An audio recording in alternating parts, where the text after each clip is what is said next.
පෙරුමන සරණයි පින්වත් ඔබ හැම දෙනාටම. සදහම් මකරන්දේ සුවතින් පින්සිත් නිවා සඳහන ජාතියේ පොදුනාලිකාව බෞද්ධහාරූපවාහිනිය අදත් මෙලෙසින් සූදානම් වන්නේ පුරා දෙහෝරාව කාලයක් සුපින්මත් ඔබේ හිත සුව පිණිස ගෙනෙන දායකත්ව සද්ධර්ම දේශනාව ආරම්භ කරන්නට. කාරුණික පින්වත්නි, මෙතුම් වූ දේශනාව වෙනුවෙන් ඔබ අප හැමදෙනා වෙත මහත් වූ මෙත් සිතින් ධර්ම සභාවට වැඩම කොට වැඩ සිටින පින්වත් ස්වාමින් වහන්සේ ත්‍රිපිටක ධර්මවේදී ශාස්ත්‍රපති රාජකීය පඬිත පූජ්‍යපාද හසලක සීලවිමල පින්වත් ස්වාමීන් වහන්සේ, අපි පළමුවෙන් සාදු නදින් පිළිගනිමු. අවසරයි අපේ හාමුදුරුවනේ. සාදු සාදු සාදු. පෙන්වත්නි, අද දේශනාව වෙනුවෙන් දායකත්වය ලබා දී කටයුතු කරනවා පැලමත්ත පදිංචි එම්.පී.ඩී. පෙරේරා මහත්මයා, චම්පා පෙරේරා මහත්මිය යන දෙපළ. විශේෂයෙන්ම අගෝස්තු මාස 16 වන දිනට යෙදෙන ඒ මහත්මියගේ ජන්මදිනය නිමිත්තෙන් ආශිර්වාදය ප්‍රාර්ථනා කරමින් නදීෂ පුතුණුවන්, යෙහෙලි දියණිය, රමේෂ් පුතුණුවන්, පිනිපා දියණිය, රශීන් මුණුපුරා සහ දැනට ඇමරිකාවේ පදිංචි සමීර පුතුණුවන්, මහේෂානී දියණිය, සෙනෙත් සහ අමේලි යන දූදරුවන් ඇතුළු ඒ පවුලේ පින්වත් පිරිස අද දේශනාවට දායකත්වය ලබා දෙන්නේ.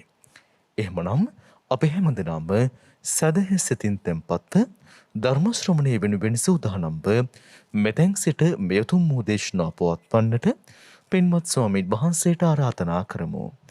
අවසරයි අපේ හාමුදුරුවනේ. සාදු සාදු සාදු. සමන්ත චක්කවාලේසු අත්‍රා ගච්ඡන්තු දේවතා සද්දම්මං මුනි රාජස්ස සුනන්තු සග්ග මොක්ඛදං ධම්මස්සවන කාලෝ අයං බදන්තා ධම්මස්සවන කාලෝ අයං බදන්තා ධම්මස්සවන කාලෝ අයං බදන්තා නමෝ තස්ස භගවතු අරහතු සම්මා සම්බුද්දස්ස නමෝ තස්ස භගවතු අරහතු සම්මා සම්බුද්දස්ස නමෝ තස්ස භගවතු අරහතු සම්මා සම්බුද්දස්ස සමාධින් භික්කවේ භාවේත සමාහිතෝ භික්කවේ භික්ඛු යතා භූතං පජානාති කිංච යතා භූතං පජානාති රූපස්ස සමුදයංච අත්තංගමංච වේදනාය සමුදයංච අත්තංගමංච සංඥාය සමුදයංච අත්තංගමංච සංඛාරාණං සමුදයංච අත්තංගමංච විඤ්ඤාණස්ස සමුදයංච අත්තංගමංචාති. ඒ අපගේ ශාස්තෘ වූ සම්මා සම්බුදුරජාණන් වහන්සේට අප හැම දෙනාගේම නමස්කාරය වේවා. භාග්‍යවතුන් වහන්සේ දේශනා කොට වදාළ ශ්‍රී සද්ධර්මයටද අපගේ නමස්කාරය වේවා. බුදුරජාණන් වහන්සේ දේශනා කොට වදාළ ධර්මයේ තුලින් සැනසුණු ආර්ය මහා සංඝරත්නයටද අපගේ නමස්කාරය වේවා. සුපින්වත්නි, ඔබ හැමදිනාම අදත් ඊ타ම ශ්‍රද්ධාවෙන් ධර්ම ශ්‍රවණය කරන්නටයි බණහන්නටයි බලාපොරොත්තු වන්නේ. අද මේ පුරා දෙවහොරාවක් පුරා සිද්ධ වෙන මේ උතුම් ධර්ම දේශනාව සඳහා දායකත්වයෙන් කටයුතු කරන්නේ පැලැන්වත්තේ පදිංචි MPD පෙරේරා මැතිතුමන් චම්පා පෙරේරා මැතිනිය කියන දෙපළ අගෝස්තු 16 වන දිනට යෙදුණු ඇගේ උපන්දිනය හේතු කොටගෙන නදීෂ පුතා යෙහෙලි දියණිය රමේෂ් පුතණුවන් පිනිපා දියණිය රෂේන් මුණුබුරා ඇතුළු ඒ පින්නතුනුත් දැනට ඇමරිකාවේ වෙසෙන සමීර පුතා සහ මහේෂානි දියණියත් සිනෙත් අමේලි කියන දරුවනුත් එකතු වෙලා මේ දේශනාව සිද්ධ කරනවා. දේශනාව අවසානයේ අනුමෝදනා එකතු කරනවා. දැන් පින්වත්නි ධර්ම ශ්‍රවණය කරන්නට කාලය. බුදුරජාණන් වහන්සේ අපට පැහැදිලි කළේ මේ ජීවිතය තුලදීම අවබෝධය කරා යන විදිහයි. අවුරුදු ගණනාවක් පුරාවට බුදුරජාණන් වහන්සේ දුර්ගේශ්වරීහි පරිේශණය කළේ මේ ජීවිතයේදීම තවදුරටත් භවයකට වැටෙන්නේ නැතුව මේ දුක හමාර කරගන්න විදිහයි. ඒ දුක හමාර කරගන්න ශ්‍රාවකයෙකුට භාග්‍යවතුන් වහන්සේ මේ ජීවිතයේදීම අවබෝධය කරා යන විදිය අපට පැහැදිලි කරා. ඒකට අදාළ වටපිටාව ගැනත් අපට පැහැදිලි කළා. ඒ తත්වය හදාගන්නවා නම් ඒ తත්වය හදාගන්න ශ්‍රාවකයෙක්ගේ චර්යා ලක්ෂණ ගැනත් අපට පැහැදිලි කළා. බුදුරජාණන් වහන්සේ අපට මතක් කළා මොනවද යා වටපිටාව හැටියට සකස් කරගන්න ඕන කියලා. දැන් ඔය අපට තේරෙනවා දසුත්තර වගේ සූත්‍රවල කෙලින්ම ඒ පුද්ගලයාට පහසු වන විදියට නිවන කරාම යන ශ්‍රාවකෙක් වටපිටාව හදාගන්න ඕන විදිහ ගැන තමයි දේශනාවේ තියෙන්නේ. ඉතින් බොහෝ දහම් කාරණා තියෙනවා. දැන් මුලින්ම උපකාරය කොහොමද හදාගන්නේ? දැන් නිවන කරා යනවා නම් එකපාරම හිත නිවනට පත් කරගන්න බෑනේ පින්වත්නි. එකපාරම ජීවිතේ විදර්ශනාව පැත්තට අපේ අවධානය යොමු කරගන්න බෑ. එකපාරම සම්මා සමාධිය තුලින් සම්මා දිට්ඨිය ප්‍රත්‍යක්ෂ කරගන්න බෑ. සම්මා දිට්ඨිය තුලින් සම්මා දිට්ඨිය ප්‍රත්‍යක්ෂ කරන්න සම්මා සමාධිය තුලින් සම්මා වායාමයේ තුලින් උපකාරාර්ථය හදාගෙන සම්මා සතිය තුල Tamanගේ හිත පරිස්සම් කරගෙන ඉදිරියට යන ශ්‍රාවකෙක් නිරන්තරයෙන්ම ශක්තිමත් විය යුතු ධර්ම කොට්ටාසයන් පිළිබඳ බුදුරජාණන් වහන්සේ අපට මතක් කළා. උපකාරාර්ථය හදාගන්න ඕන විදිය. මොකෙන්ද උපකාරාර්ථය හදාගන්න? සතිච සම්පජඤ්ඤච. සති සම්පජඤ්ඤෙන් උපකාරය හදාගන්නවා. හොඳට සිහිනුවන හදාගන්නවා. මෙතන සති සම්පජඤ්ඤය කියන්නේ සම්මා සතිය නෙමෙයි. සම්මා සතිය කියන්නේ වෙන එකක්. සති සම්පජඤ්ඤය කියන්නේ තව එකක්. එතකොට මේ බහුකාරා වශයෙන් උපකාරා වශයෙන් උපකාරාර්ථයෙන් වැදගත් වෙන කාරණය තමයි සති සම්පජඤ්ඤය. හැම වෙලාවකම සිහිය පවත්ව ගන්නවා. දැන් ගොඩාක් දෙනෙකුට භාවනා කළත් භාවනා වලින් ප්‍රතිඵල නැති ගොඩක් දෙනෙකුට හේතුව තමයි ඒගොල්ලන්ගේ සති සම්පජඤ්ඤය නැහැ. ඒතර සති සම්පජඤ්ඤයෙන් වාසය කරලා යම් කෙනෙක් භාවනාවෙන් වාඩි වුණොත් ඒ භාවනාවෙන් වාඩි වෙන පුද්ගලයාට අවබෝධය කරා ඊටාම ඉක්මනින් අර ඉලක්කේ කරා යන්න පුළුවන්. උදාහරණයක් විදියට භාවනා කරන්න කලින් පැය භාගයක් විතර යම් කෙනෙක් සිහිය පැවැත්වුවොත් සිහි නුවණ පැවැත්වුවොත් ඒ පැය භාගයක් කමාරක් සිහි නුවණ පවත්වන කෙනාට අර සම්මා සතිය දියුණු කරගන්න උපකාරයක්. ඒ කියන්නේ සති සම්පජාඤ්ඤය කියලා කියන්නේ සිහි නුවණ පවත්වනවා. යනකොට එනකොට අඳිනකොට පළඳිනකොට කනකොට බොනකොට බොහොම සිහි නුවණ පවත්වනවා. නමුත් ගිහියෙකුට මේ පැය 24ේම පින්වත්නි සිහි නුවණ පවත්ව ගන්න බෑ. ගිහියෙකුට ගිහියෙක්ගේ ජීවිතයේ සති සම්පජාඤ්ඤය කියන්නේ බොහොම පොඩිවෙන් හදාගන්න පුළුවන් දෙයක් මුලින්. පැය 24ෙම එක දිගට සිහි නුවණ පවත්වන්න බෑ. හැබැයි භාවනාවකින් ප්‍රතිඵල ගන්න හිතාගෙන ඉන්නවා නම් භාවනාවක් තුලින් ඒ බඳු අත්දැකීමක් කරා යන්න හිතාගෙන ඉන්නවා නම් ඒ හිතාගෙන ඉන්න ශ්‍රාවකයා විසින් කාලාන්තරයක් සති සම්පජාඤ්ඤේ පුහුණු කරන්න ඕන. ඒ වගේම අඩුම පැය භාගයකටවත් කලින් සිහි නුවණ පවත්වන එක වැදගත්. ඒ කියන්නේ සති සම්පජාඤ්ඤේ තියාගන්න එක වැදගත්. අපි හිතමු උදේ 5:00 විතර භාවනා කරනවා කියලා.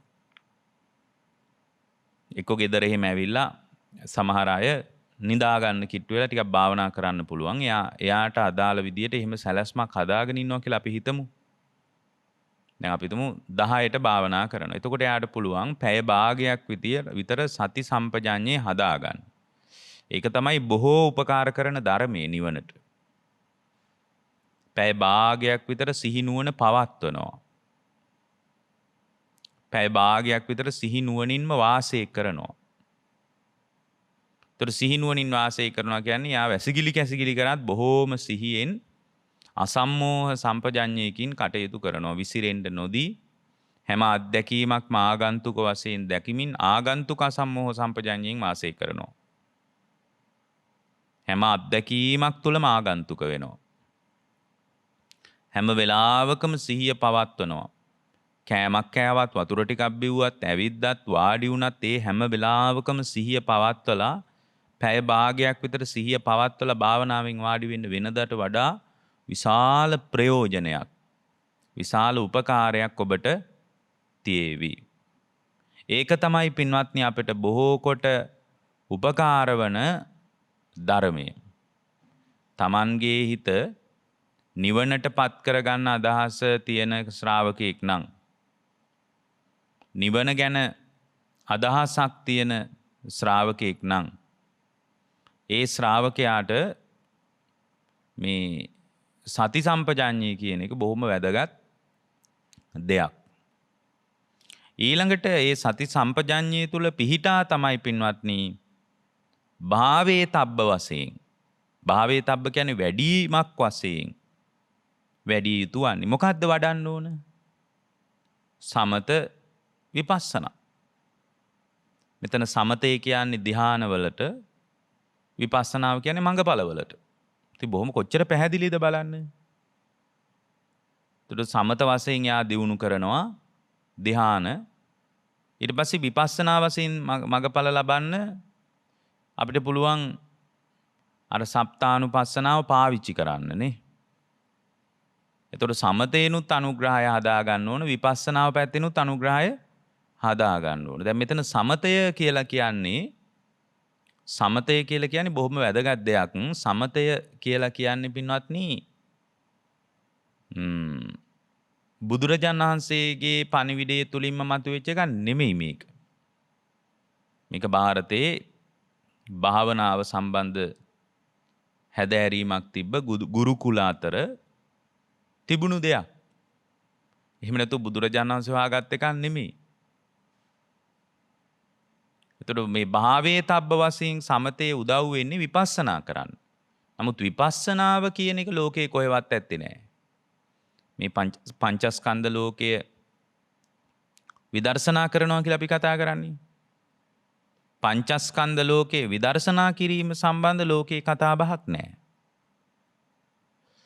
ලෝකේ කතා බහ තියෙන්නේ ලෝකේ භාවනාව සම්බන්ධ වඩා උනන්දු ආගමික සංස්ථාවන් පවා උනන්දු වෙලා තියෙන්නේ සමතේ පැත්තටයි. විදර්ශනා පැත්තට නෙමෙයි.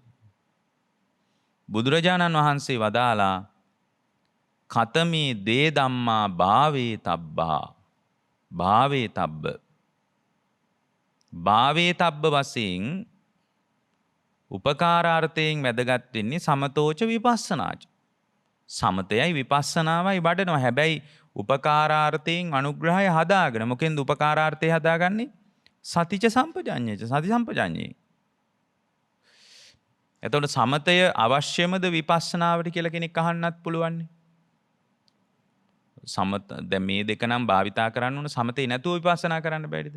ඇත්තටම සමාධිය නැතුව විදර්ශනාව පැත්තට හිත යොමු කරගන්න බෑ. ප්‍රායෝගිකව ප්‍රතිඵල හදා ගන්නවා නම් සමතෙන් අනුග්‍රහය හදා ගන්න ඕන. සමතෙන් අනුග්‍රහය හදා ගන්නවා කියන්නේ අඩුම පින්වත්නි සමතානුග්‍රහිතාච කියලා කියන්නේ උපකාරයක් තියෙන්න ඕන, උදව්වක් තියෙන්න ඕන එයාගේ ජීවිතය තුළ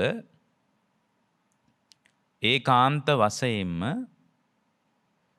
ධ්‍යානයක් තුලින් කෙනෙක් කියන්න පුළුවන් ධ්‍යාන උපදව ගන්න බෑ. දැන් භාවනා කරනවා බොහොම කාලයක්, ගොඩ කාලයක ඉඳලා භාවනා කරනවා. නමුත් ධ්‍යානයක් නෑ. මට එහෙම කියලා තියෙනවා.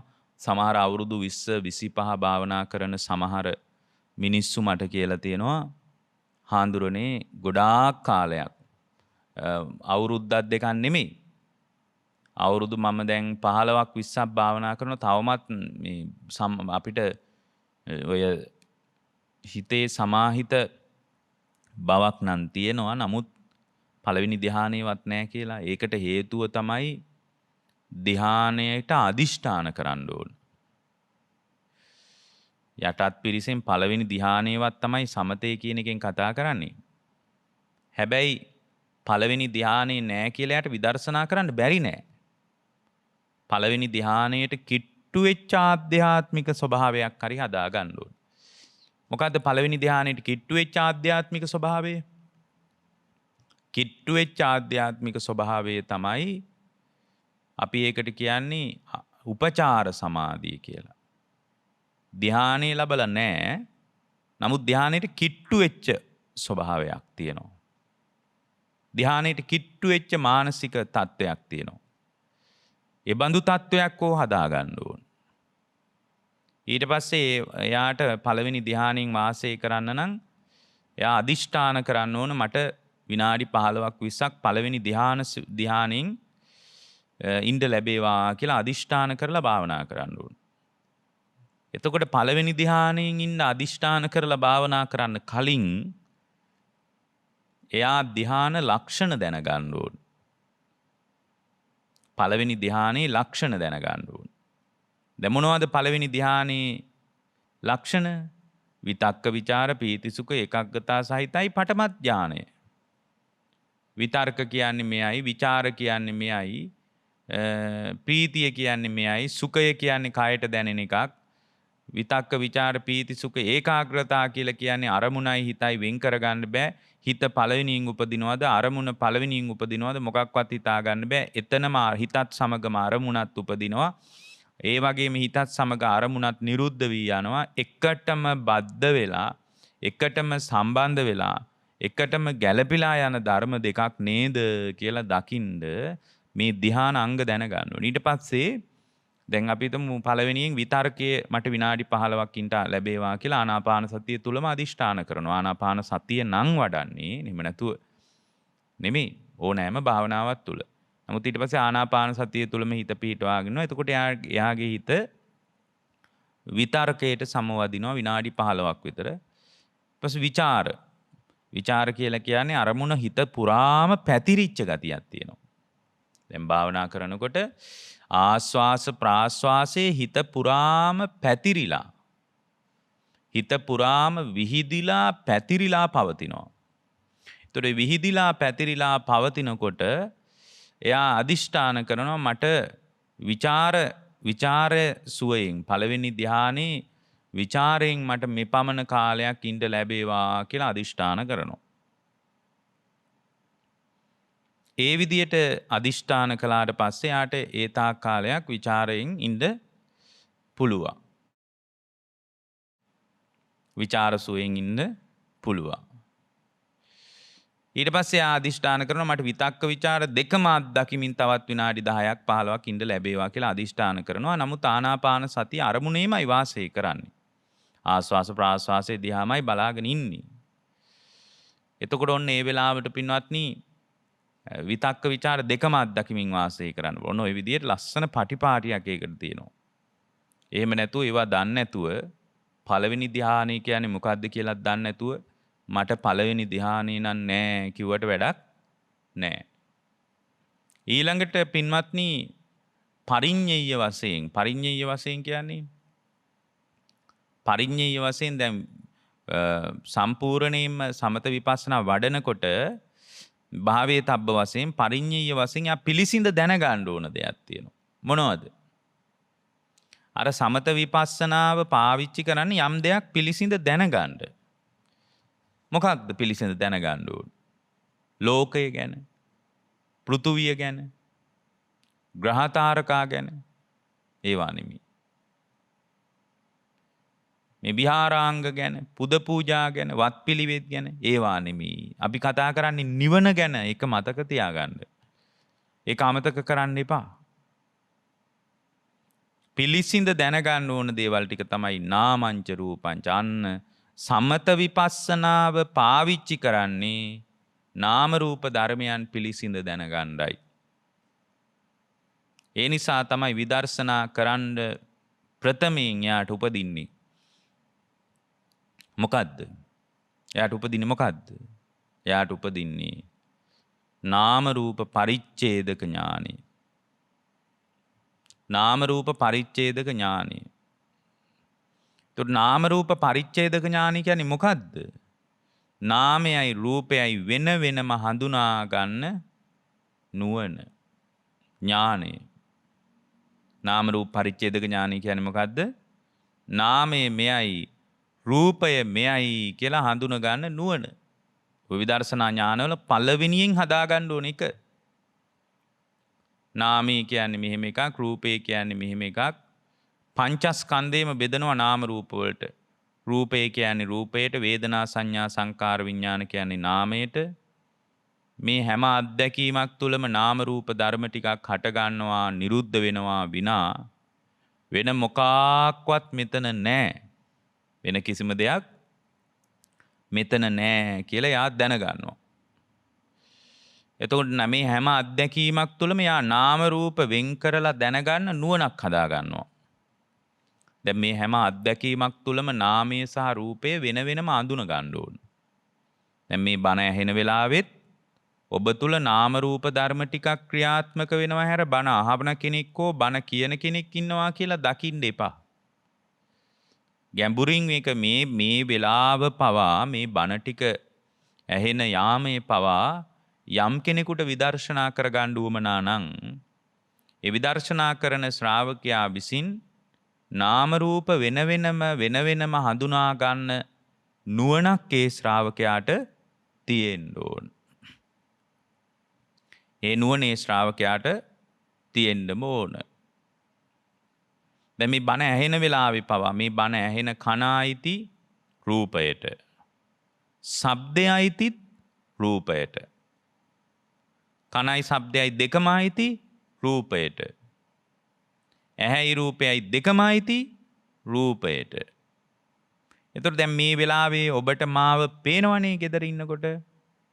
ඔබට මාව පේනවා නම් ඒ පේන ඇස අයිතිත් රූපයට, මේ පේන රූපය අයිතිත් රූපයට. ඉතින් මේ දෙකම රූපනේ. ඔන්න ඔය ටික තමයි රූප. නාමය කියන්නේ මාව ඇස සම්බන්ධ රූපය සම්බන්ධ වෙලා ඔබ අත්දකින්න දේ දැනගන්න මට්ටම තියෙන. ඒකයිති නාමයට. ඒ දැනගන්න හිතයිති නාමයට. කන අයිති රූපයට. ශබ්දය අයිති රූපයට. කනයි ශබ්දයයි දෙක දැනගන්න හිත අයිති නාමයට. අන්න ඒ විදිහට සෑම අත්දැකීමක් තුළම නාම රූප සමவாயයක් තියෙන්නේ. සෑම අත්දැකීමක් තුළම නාම රූප සමவாயයක් තියෙන, ඊට වඩා වෙන මොකක්වත් නැහැ පින්වත්නි. ඊට වඩා කිසිම දෙයක් නැහැ. කිසිම දෙයක් නැහැ. නාම රූප සමவாயයක් තියෙන්නේ. එතකොට මේ විදියට නාමය මෙයයි රූපය මෙයයි කියලා වෙන වෙනම දැනගන්න නුවණක් හදා ගන්නවා. ඒක තමයි පිළිසිඳ දැනගන්න ඕන දේ. පිළිසිඳ දැනගන්න ඕන දේ. ඒක දැනගන්නකොට එයා තුළ දුරු කළ යුතු දෙයක් මතුවෙනවා. මොකද්ද? දුරු කරන එකට අපි ධර්මී කියන්නේ පහතබ්බා කියලා. දුරු කරන්න ඕන මොකද්ද? අවිජ්ජාච භව තණ්හාච. අවිද්‍යාවයි භව තණ්හාවයි දෙකයි දුරු කරන්න ඕන. මේ ලෝකයේ අවිද්‍යා සහගතව අපි අල්ලන්නේ, මේ ලෝකේ හැම වෙලාවකම ප්‍රපංචකරණයකින් අල්ලන්නේ. කියන්නේ තණ්හාමාන දිට්ඨි වශයෙන් ලෝකේ හැමදාමත් අල්ලන්නේ වෙන මොකක්වත් නිසා නෙමෙයි. තණ්හාමාන දිට්ඨි වශයෙන් අල්ලන්නේ අපි තුල පවතින අවිද්‍යාව නිසා. මොකක් නිසාද? අවිද්‍යාව නිසා.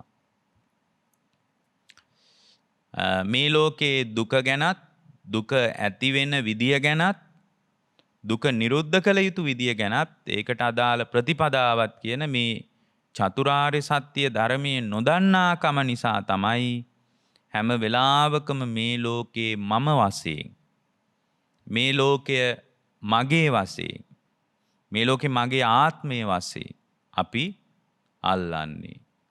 එතකොට අර නාම රූප පිළිබඳ පිළිසිඳ දැනගනිමින් ඒ ශ්‍රාවකයා විසින්, ඒක පිළිසිඳ දැනගනිමින් ඒ ශ්‍රාවකයා විසින් සමත විපස්සනා වඩමින් පින්වත්නි පහතබ්බ වශයෙන් දුරු කළ යුතු වන්නේ අවිද්‍යාවයි, භව තණ්හාවයි. භව තණ්හාව තියෙන තාක්කල් පින්වත්නි ජාතියෙන් නිදහස් වීමක් නැහැ. භව තණ්හාව යම් තැනකද හෙවණැල්ල වගේ පිටිපස්සෙන් ජාතිය එල්ලිලා එනවා. මොකද භව තණ්හාව කියන්නේ හේතුව විදියටත්, ඒ හේතුවෙන් උපන් ඵල ධර්මයේ විදියටත් ජාතිය පෙන්වන්නේ. ඒ පුද්ගලයාගේ පහළවීම, ස්කන්ධයන්ගේ පහළවීම, ආයතනයන්ගේ ප්‍රතිලාභය බුදුරජාණන් වහන්සේ ඒ විදියටයි අපට පෙන්වා වදාළේ. එතකොට මේ විදියට පහතබ්බ වශයෙන් දුරු කළ යුතු දේ වශයෙන් අවිද්‍යාවයි භව තණ්හාවයි බුදුරජාණන් වහන්සේ පෙන්වන්නේ.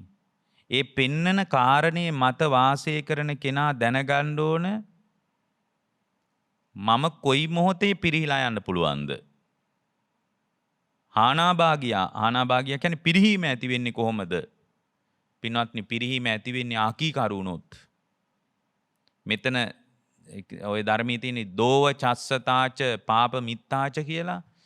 මේ දෝව තස්සේ කියන්නේ දෝව චස්සතාව කියලා කියන්නේ පින්වත්නි අකීකරුයි. අම්මට අකීකරුයි, තාත්තට අකීකරුයි වගේ බොහෝම ලාමක අකීකරු කමන්නේ මේ තියෙන්නේ. ධර්මයේ තුල කීකරු නෑ.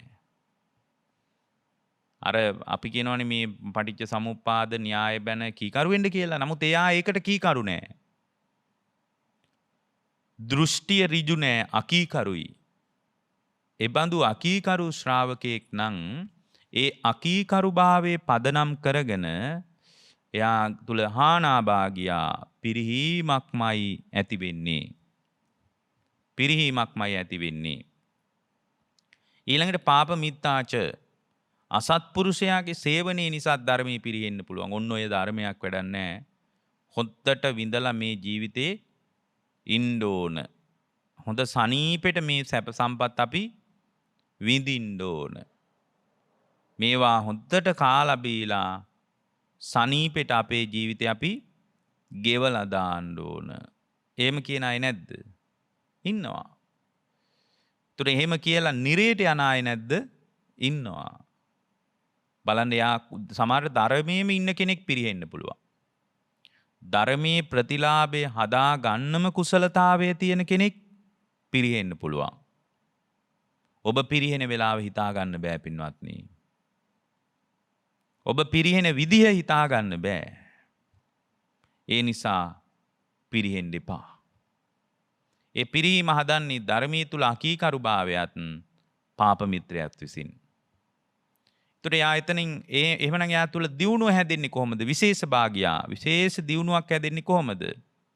සෝව චස්සතාච අතන කිව්වේ දෝව චස්සතාච සෝව තස්සචාතාච කල්යාණ මිත්තාච විශේෂ ගුණවල දියුණුවක් ඇති වෙනවා නම් සම්පූර්ණයෙන්ම කීකරුකම වැදගත්. ඒ කීකරු වෙච්ච භික්ෂුවට අමුතුවෙන් ධර්ම විනය බුදුරජාණන් වහන්සේ මතු කරන්න විතරයි ඕන. වෙහෙසක් නැහැ භාග්‍යතුන් වහන්සේට. බුදුරජාණන් වහන්සේ එක දේශනාවකදී මතක් කරනවා පින්වත් මහණෙනි මට මේ මුල් කාලේ භික්ෂුව පාලනය කරන්න හරි පහසුයි කියනවා. මුල් කාලේ භික්ෂුව පාලනය කරන්න හරි පහසුවක් තිබ්බා කියනවා. ඇයි? මේ මතු කරන්න විතරයි ඕන කියනවා සත්‍යය. ධර්මයේ මතු කරනකොට ඒ ධර්මයේ තුල ඒ ශ්‍රාවකයා හික්මෙනවා කියනවා. ඒ කියන්නේ සත්‍යය මතු කරනකොට ඒ සත්‍යය තුල Tamanගේ ජීවිතේ ගලප ගන්න ඒ භික්ෂුවට ඒ ශ්‍රාවකයාට උනන්දුවක් තිබ්බා. ඒක හරියට හොඳට හීලෑ වෙච්ච හොඳට දමනය වෙච්ච ආජානීය අස්සෙක්ගේ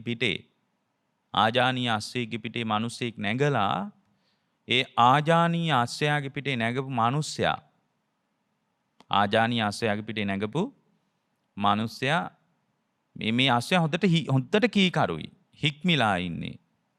වම් පැත්තට යන්න කියලා කෙවිත ඔසවලා හෙවණැල්ල විතරයි පෙන්වන්න ඕන කියනවා.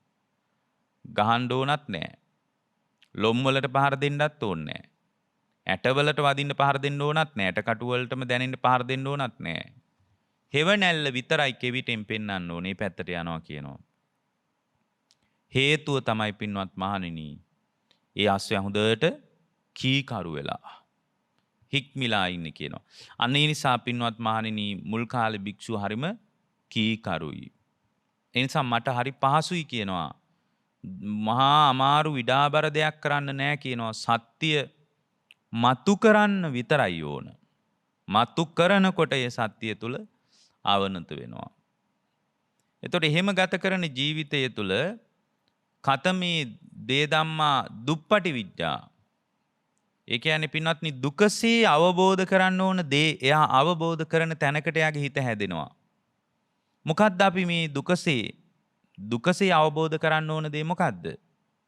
යෝච හේතු යෝච පච්චයෝ සත්තානං සංකිලේසාය යෝච හේතු යෝච පච්චයෝ සත්තානං විසුද්ධියා ඉමේ ද්වේ ධම්මා දුප්පටි විඥා. මහණෙනි දුකසේ අවබෝධ කළ යුතු දෙයක් තියෙනවා නම් ඒ තමයි කෙලෙසීමට හේතු ප්‍රත්‍ය වෙච්ච ඒ කියන්නේ සත්‍යයේ කෙලෙසීම සම්පූර්ණයෙන්ම සත්‍යයේ පරාභවය පිරිහීමට හේතු ප්‍රත්‍ය සහ සත්‍යයේ පිරිසිදු බවට හේතු ප්‍රත්‍ය. එතකොට මෙන්න මේ පිරිසුදු වීම අපි අර කතා කරන්නේ සප්ත විසුද්ධිය කියලා. පිරිසුදු වෙන විදිය සීලයෙන් පිරිසුදු වෙනවා, හිත හදාගෙන පිරිසුදු වෙනවා, දෘෂ්ටියෙන් පිරිසුදු වෙනවා, සැකතෙන් දුරු කර ගනිමින් පිරිසුදු වෙනවා, මාර්ගයෙන් පිරිසුදු වෙනවා, ප්‍රතිපදාවෙන් පිරිසුදු වෙනවා. ඕවාසි විදර්ශනා ඥාන ඔක්කොම වැඩෙනවා. ඉතින් ඔය පිරිසුදු වීමට හේතුප්‍රත්‍ය දැනගන්න ඕන. කෙලෙසීමට හේතුප්‍රත්‍යයක් දැනගන්න ඕන. මේ දෙක බොහොම අමාරුවෙන් දුකසේ අවබෝධ කරන්න ඕන. මේ කියන්නේ සංසාරය ගැනත් නිර්වාණය ගැනත් අවබෝධ කරගන්න ඕන කියලානේ. එතකොට කෙනෙක් කියන්න පුළුවන් ඒ සංසාරය ගැනත් අවබෝධ කරගන්න. ඔව්. සංසාරය ගැන අවබෝධයක් නැති කෙනෙක් කොහොමද එයාගේ හිත නිවනට පත් කරගන්නේ? ඒක කරන්න පුළුවන් වැඩක් නෙමෙයි. එතකොට සසර ගැනත් නිවන ගැනත් වෙන්වෙන් වශයෙන් මේ ශ්‍රාවකයාට අවබෝධයක් තියෙන්න ඕන. මොකද සංසාරය ගැන බුද්ධ දේශනාව තුලින් යා නුවණ හදාගෙන තියෙන්න ඕන. බුදුරජාණන් වහන්සේම වදාරනවානේ අර උන්වහන්සේක දේශනාව කියන්නේ අර සත්තසූරියුද්ගමන සූත්‍රයේදී මහණෙනි මේ පවතින සූර්යාගේ විකාශනයත් එක්ක දෙවැනි ඉරක් පායනවා කියනවා. එතකොට මහණෙනි පොකුණු ඔක්කොම හිඳිලා යනවා කියනවා. ඒ ඔක්කොම හිඳිලා යනකොට පින්වත් මහණෙනි මේ ජනයාට පවතින්න බෑ කියනවා. සත්වයාට පවතින්න බෑ කියනවා. මේකෙන් තේරුම් ගන්න මහණෙනි සියලු සංස්කාරම අනිත්‍යයි කියලා. අප්‍රමාදීව ධර්මාවබෝධයට මුනන්දු වෙන්න ඕන කියලා මහණෙනි දැනගන්න කියනවා. ඊට පස්සේ කාලාන්තරයක් යනකොට මහණෙනි තුන්වෙනි ඉරකුත් ලෝකේ පාය වෙනවා කියනවා. එතකොට මිනිස්සු කවුරුත් මේකේ නෑ. විශාල ගංගා හිඳෙන්න පටන් ගන්නවා කියනවා. ඒවා හිඳීගෙන යනවා කියනවා. තුන්වෙනි ඉර පායනකොට එක ඉරක් පායලා දවල්ට ඉන්නකොට කොහොමද? ඉරවල් 3ක් පෑවුවම හිතා ගන්න එන. විශාල ගංගා හිඳෙනවා කියනවා. මේ ලෝකේ විනාශ වෙන විදිය. මේ පෘථුවිය විනාශ වෙලා යන විදිය. මේක නිකන් පුරාවෘතයක් වගේ කියනකොට මිනිස්සු හිතන්නේ අපිව නලවන්න, සනසන්න, අපිව බය කරන්න කිව්වා කියලා. මොකද බටහිර ලෝකයකට මේ වගේ එකක් හිතා ගන්න බෑනේ. ඉතින් තුන්වෙනි ඉර පායනකොට විශාල ගංගා හිඳෙනවා කියනවා. මහණෙනි එකෙන් දැනගන්න කියනවා සියලු සංස්කාරම අනිත්‍යයි කියලා. අප්‍රමාදීව ධර්මාවබෝධ කරන එකමයි වටින්නේ කියලා දැනගන්න කියනවා. මහණෙනි ඔහොම කල්ප ගානක් අවුරුදු දහස් ගානක් යනකොට පින්වත් මහණෙනි හතරවෙනි ඉරක් පායනවා. එතකොට අර විශාල ගංගාවලට හේතු වෙච්ච විශාල විල් තියෙනවා. අනෝතත්ත විල වගේ විශාල විල් තියෙනවා. ඔය සමහර රටවල් වල තියෙන විල් තියෙනවා. ඒවා හරියට මුහුද වගේ. බැලූ අතට විහිදිලා ඒවා විශාල විල්. ඒ වගේ විශාල විල් හිඳෙන්න පටන් ගන්නවා කියනවා. මහණෙනි මේකෙන් දැනගන්න කියනවා එක දෙයක් මොකද්ද? සියලුම සංස්කාර අනිත්‍යයි. අප්‍රමාදී වෙන්න ඕන කියලා දැනගන්න කියනවා. මහණෙනි පස්වෙනි ඉරත් පායනවා. පස්වෙනි ඉර පායනකොට මුහුද හිඳෙන්න පටන් ගන්නවා කියනවා. ගොප්පැටේ දක්වාම ඒ කියන්නේ ගොප්පැටයක් පොඟව ගන්න බැරි තරමට මුහුද හිඳිලා යනවා කියනවා. එතකොට මේ විදියට හිඳීගෙන ගිහින් 6 වෙනි ඉර පායනවා කියනවා. එතකොට මේ විශ්වයේ වතුර නැහැ. දුම් දාන්න පටන් ගන්නවා කියනවා. හරියට ඔබ දැකලා ඇති ඔය මැටි වළඳක් රත් වෙනකොට දුම් දාන්නේ. වතුර නැතුව මැටි වළඳක් රත් වෙනකොට මේ මැටි වළඳින් දුම් දානවා. අන්න ඒ වගේ මේ මහ පොළොව රත් වෙලා දුම් දාන්න පටන් ගන්නවා. මහණෙනි එහෙමනම් දැනගන්න කියනවා සියලුම සංස්කාර අනිත්‍යයි කියනවා.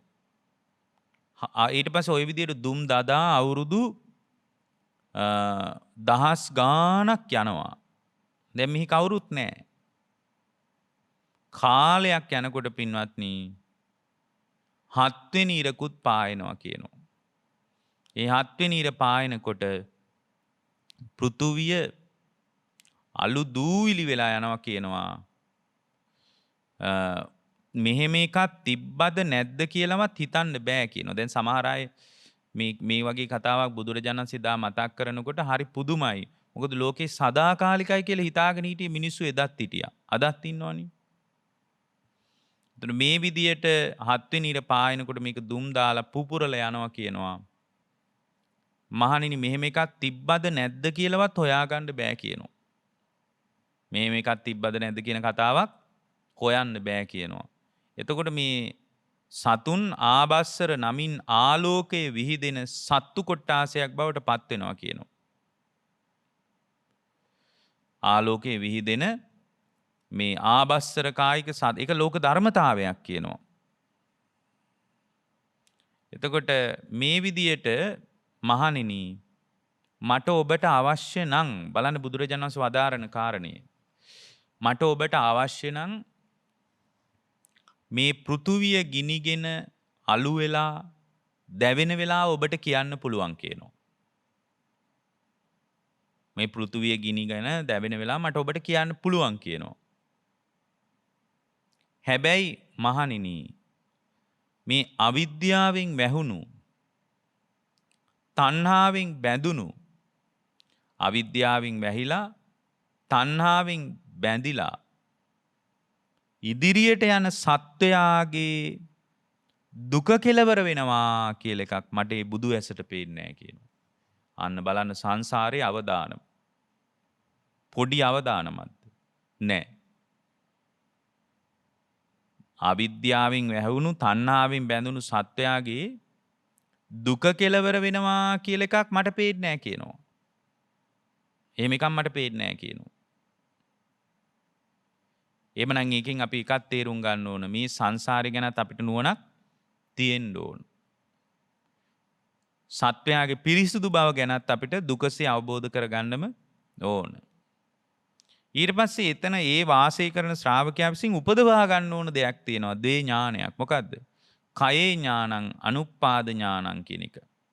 ඉපදීම ක්ෂය වීමේ ඥානයත් අනුත්පාද ඥානයත්.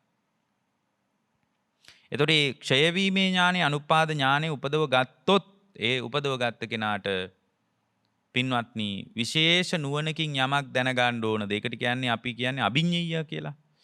විශේෂ නුවණකින් යමක් දැනගන්න ඕනද? ඒක එයා දැනගන්න. මොනවද විශේෂ නුවණින් එයා දැනගන්න ඕන? ධාතු දෙකක් ගැනයි. සංකතාච ධාතු අසංකතාච ධාතු විශේෂ නුවණින් එයා දැනගන්න ඕන.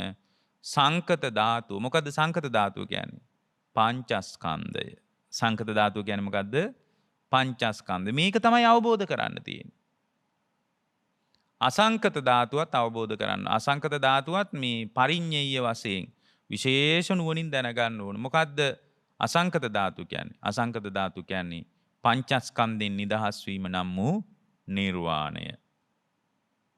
පංචස්කන්ධය කියන එක මේ සංකත ධාතුව. මේ මාගේ හට ගැනීමද නැසීමද වෙනසීමද ආස්වාදයේද ආදීනවේද නිස්සරණයේද මෙන්න මේ විදියට පින්වත්නි ඒ ශ්‍රාවකයා විසින් සංකත ධාතුව ගැන ඒ පුද්ගලයා විසින් විශේෂ නුවණකින් දැනගන්න ඕන. ඒතර ඒක විශේෂ නුවණකින් දැනගන්නකොට අසංකත ධාතු නිර්වාණය සම්බන්ධයේ ශ්‍රාවකයා අවබෝධ කරනවා. ඊට පස්සේ එතනදී තමයි පින්වත්නි සච්චිකාතබ්බා ප්‍රත්‍යක්ෂ කරන දෙයක් තියෙනවා. ප්‍රත්‍යක්ෂ කරන දෙයක් තියෙනවා. මොකද්ද? ප්‍රත්‍යක්ෂ කරනවා විඥාච විමුක්තිච විද්‍යාවත් විමුක්තියත්. මෙතන විද්‍යාව කියලා කියන්නේ ත්‍රිවිද්‍යාව. විද්‍යාව. ඊට පස්සේ විද්‍යාව කියලා පොදු අදහසකින් ගත්තොත් එහෙම දුක පිළිබඳ ඥානය ප්‍රත්‍යක්ෂ කරනවා. සමුදය පිළිබඳ ඥානය ප්‍රත්‍යක්ෂ කරනවා. නිරෝධය පිළිබඳ ඥානය ප්‍රත්‍යක්ෂ කරනවා. මාර්ගය පිළිබඳ ඥානය ප්‍රත්‍යක්ෂ කරනවා. විඥාච විමුක්තිච විමුක්තිච කියන්නේ විමුක්තියගේ හිත මිදෙනවා. මොන වගේද හිත මිදෙන්නේ? පංචස්කන්ධ ලෝකේ මෙයාගේ හිත මිදෙනවා. මිදුනට පස්සේ මිදුනා කියලා නුවණක් එයාගේ හිතේ ඇති වෙනවා. ඒ නුවණ ඇති වුණාට පස්සේ ආ තවත් කරන්න ඕන දෙයක් නැහැ පින්වත්නි. කල යුතු දේ හමාරයි. මේක දැනගන්න තමයි සමාධිය පාවිච්චි කරන්නේ. එතකොට මේ පංචස්කන්ධ ලෝකයෙන් මිදෙන්න තමයි සමාධිය කියන එක පාවිච්චි කරන්නේ. වෙන මොකටවත් නෙමෙයි. සමාධිය. එතකොට මේ සමාධිය තුල සමාධියෙන් වාසය කරන කෙනා තමයි අර සංකත ධාතුව පිළිබඳ අවබෝධ කරන්නේ. පංචස්කන්ධයෙන් මිදෙන්නේ විඥාච විමුක්තිච. විමුක්තියට හිත පත් කරගන්නේ. ඒකනේ අපි අර ගාථාවේ මේ දේශනාවේ පාඨේ මතක් කරේ. සමාධින් භික්කවේ භාවේත සමාහිතෝ භික්කවේ භික්ඛු යථා භූතං පජානාති. මහණෙනි සමාධිය දියුණු කරගන්න සමාධිය ඇති භික්ෂුවයි ලෝකේ යථාර්ථය අවබෝධ කරන්නේ. වෙන කෙනෙකුට යථාර්ථය අවබෝධ කරන්න බෑ. කවර යථාර්ථයක්ද? කිංච යථා භූතං පජානාති. රූපස්ස සමුදයං චත්තංගමංච රූපේ හට ගැනීමයි නැසීමයි නිරුද්ධ වීමයි දැනගන්නවා. ඊට පස්සේ වේදනාය සමුදයං චත්තංගමංච වේදනාවේ හට ගැනීමයි නිරුද්ධ වීමයි දැනගන්නවා.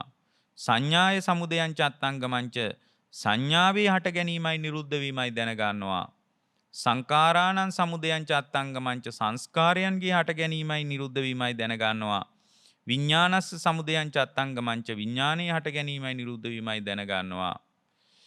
එතකොට මේක දැනගන්නකොට අපිට මේක දැනගන්න බැරි වෙච්ච නිසා තමයි අපිට මේ අසංකත ධාතුව පිළිබඳව අවබෝධ කරන්න බැරි වෙලා තියෙන්නේ. අපිට අසංකත ධාතුව පිළිබඳ අවබෝධ කරගන්න බැරි වෙලා තියෙන්නේ අපිට සමාධිය තුලින් මේ කාරණේ හරියට තේරුම් ගන්න බැරි වෙච්ච නිසා, වෙන මොකුත් නිසා නෙමෙයි. සමාධිය තුලින් මෙයා දැනගන්නේ මෙන්න මේ කියන කාරණා ටිකයි, යථාභූත ඥානයයි, ඇත්තම කතාවයි ආයේ මේකෙන් දැනගන්නේ. ඊට පස්සේ සමාධිය තුල වාසය කරන කෙනා දැනගන්නවා කෝච බික්කවේ රූපස්ස සමුදයංච, කෝච බික්කවේ මේ රූපස්ස සමුදයෝ. මොකද්ද රූපේ හට ගැනීම කියලා කියන්නේ? පින්වත්නි, මොකද්ද රූපේ හට ගැනීම කියලා කියන්නේ? රූපේ හට ගැනීම යනු මොකද්ද? ඒක යා දැනගන්න ඕන. එතකොට සංකත ධාතුවයි අසංකත ධාතුවයි දැනගන්නවා කියන්නේ ඒකයි. පංචස්කන්ධයේ ඇතිවීම දැනගන්නවා, අසංකත ධාතු වෙච්ච නිර්වාණය සාක්ෂාත් කරගන්නවා. ඒ කියන්නේ පංචස්කන්ධයෙන් මිදෙනවා. සාක්ෂාත් කරන දේ තමයි විඥා විමුක්තිය. විමුක්තිය කියන්නේ මේ ලෝකයෙන් මිදෙන එක. ලෝකයෙන් කියන්නේ පංචස්කන්ධ ලෝකයෙන් මිදෙන එක. ඉද බික්කවේ බික්කු අභිනන්දති අභිවදති අජ්ජෝසාය තිට්ඨති. සාමාන්‍ය ලෝකයේ රූපය සතුටෙන් පිළිගන්නවා. අභිනන්දති අභිවදති. රූපය සතුටෙන් පිළි අරගෙන, ඒ සතුටෙන් පිළි අරගෙන රූපයේ සම්බන්ධයක් කතා කරනවා. අජ්ජෝසාය තිට්ඨති. ඊට පස්සේ ආ රූපයට බැහැගෙන ඉන්නවා මම කියලා. ඕක තමයි සාමාන්‍ය කෙනෙක්ගේ ස්වභාවය. රූපයට බැහැගෙන ඉන්නවා මම කියලා. රූපං අභිනන්දති අභිවදති අජ්ජෝසාය තිට්ඨති. රූපයේම සතුටෙන් පිළි අරගෙන, රූපයේම සතුටෙන් පිළි අරගෙන කතා කරමින්, රූපයටම බැහැගෙන ඉන්න ජීවිතයක් නෙමෙයිද අපට තියෙන්නේ. එහෙම එකක්. මේකට කියන්නේ සක්කාය දිට්ඨිය කියලා. මම කියලා හිතන්නේ. මගේ ආත්මය. මේක තමයි සක්කාය දිට්ඨිය කියලා හිතන්නේ. රූපේ තුල ආත්මයක් තියෙනවා. ආත්මේ රූපවත්. රූපේ ආත්මයෙන් හැදිලා තියෙනවා. ආත්මයේ තුල රූපයක් තියෙනවා කිය මේ විදිහට දෙපැත්තට හිතනවා. ඊට පස්සේ යා ඒ දෙපැත්තට හිතන්න යාට හිතෙනවා ඇත්තටම මේ රූපේ මම තමයි. මේ රූපය මගේ තමයි. මේ රූපේ මගේ ආත්මය තමයි කියලා යා ඒක හරීම සතුටින් අභිනන්දනය කරනවා. අභිවදති. ඊට පස්සේ ඒක සතුටෙන් පිළි අරගෙන යා ඒක පිළි අරගත්ත විදිහට යා කතා කරනවා. අජ්ජෝසාය තිට්ඨති. ඒකටම බැහැගෙන ඉන්නවා. රූපයට බැහැගෙන ඉන්නවා. බුදුරජාණන් වහන්සේ ඊළඟට බලන්න මේක ගැට ගැහෙන විදිහ හරි ලස්සනට කියනවා. සමාධිය ඇයි මොකටද සමාධිය කියන එක. ඊට පස්සේ උන්වහන්සේ මතක් කරනවා තස්ස රූපං අභිනන්දතෝ අභිවදතෝ අජ්ජෝසාය තිට්ඨතෝ uppajjati නන්දි. හරි ලස්සනයි. ගැටලු නෑ. පුදුම තරම් පිළිවෙලට ප්‍රශ්නේ ලිහිනවා. තස්ස රූපං අභිනන්දතෝ. මහණෙනි මේ විදිහට රූපේ සතුටින් පිළිගනිද්දී අභිවදතෝ අගය කරමින් කතා කරද්දී අජ්ජෝසාය තිට්ඨතෝ බැසගෙන ඉඳෙද්දී uppajjati නන්දි. මහණෙනි නන්දියක්, තව විදිහකින් කිව්වොත් අකුලල කිව්වොත් ආශ්‍රව උපදිනවා. කාමාශ්‍රව, භවආශ්‍රව, අවිජ්ජාශ්‍රව කියන අභිධර්ම ක්‍රමයටත් අනුව ගත්තොත් දිට්ඨිආශ්‍රව කියන මේ ආශ්‍රව ධර්මයාගේ හිතේ උපදිනවා. ඇයි එහෙම උපදින්නේ? එයා රූපයට බැහැගෙනනේ පින්වත්නි. රූපේ පිළිඅරගෙනනේ සතුටෙන්. මේ හටගෙන නිරුද්ධ වෙන රූපේ එයා පිළිඅරගෙනනේ සතුටෙන්. ඒකට බැහැලානේ ඒක. අභිවදති. ඒ රූපේ එයා සතුටින් පිළිඅරගෙන කතා කරනවානේ. මොන රූපේද? මේ තමන්ගේ රූපය සතර මහා ධාතුවකින් හැටිච්ච රූපය. ඒතකොට ඒක විතරක් සතුටින් පිළිගන්නවා නම් කමන්නේ මේක උඩු දුවනකොට එළිය රූපත් සතුටින් පිළිගන්නවනේ. මගේ දරුවගේ රූපේ, මගේ අම්මගේ රූපේ, මගේ තාත්තගේ රූපේ, මගේ පවුලේ අයගේ රූපේ කිය එළිය දේවලුත් එයා සතුටින් පිළිගන්නවා. ඒවා පිළිගන්නවා. අගය කරමින් කතා කරනවා. බැහැගෙන ඉන්නවා. එහෙම බැහැගෙන ඉන්නකොට බුදුරජාණන් වදාරනවා යා රූපේ නන්දී තදූපදානම් මහණෙනි ඒ නන්දියම තමයි උපාදානය කියන්නේ. උපාදාන කියන්නේ වෙන එකක් නෙමෙයි එතකොට. ඒ බැහැගෙන ඉන්න එක, අභිවදනය කරන එක, සතුටෙන් පිළිගන්න එක, අගය කරමින් කතා කරනකොට ආශ්‍රව උපදිනවා.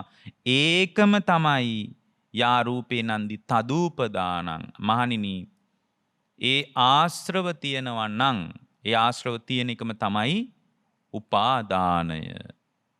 වෙන මොකක්වත් නෙමෙයි. ඒක තමයි උපාදානය. ඊළඟට භාගතුන් වහන්සේ මතක් කරනවා තස්සුපාදාන පච්චයා භව මහණෙනි ඒ උපාදානයේ තියෙන තැනක ඒ උපාදානයේ තියෙන තැනක භවය ඇති වෙනවා.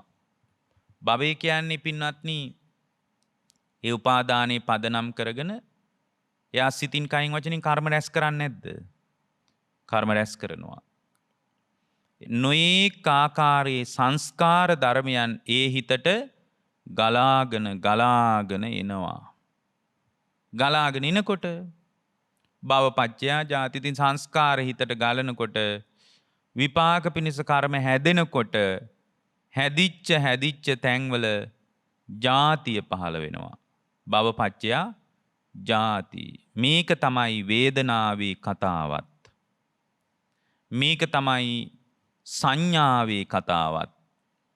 මේක තමයි සංස්කාරයන්ගේ කතාවත්. මේක තමයි විඤ්ඤාණේ කතාවත්. මේවා උපාදානයේ වෙච්ච තැනක ආශ්‍රව ඇති වෙනකොට නන්දියක් ඇති වෙනකොට එතනම උපාදානය ඒකමයි උපාදානය. උපාදානි වුණාම හිත බැඳෙනවා. ඒ බැඳිච්ච තැන්වල පින්වත්නි යාගේ හිතට සංස්කාර නොයේකුත් විදියට ගලනවා. යා සිතින් කයින් වචනින් කර්ම රැස් කරනවා. කර්ම රැස් කරා කියන්නේ යා සංසාරයට තව දුරටත් වැටෙනවද නැද්ද? වැටෙනවා. තව දුරටත් සංසාරයට වැටෙනවා. අයම් භික්කවේ රූපස්ස සමුදයෝ පින්වත් මහණෙනි මේක තමයි රූපේ හට ගැනීම.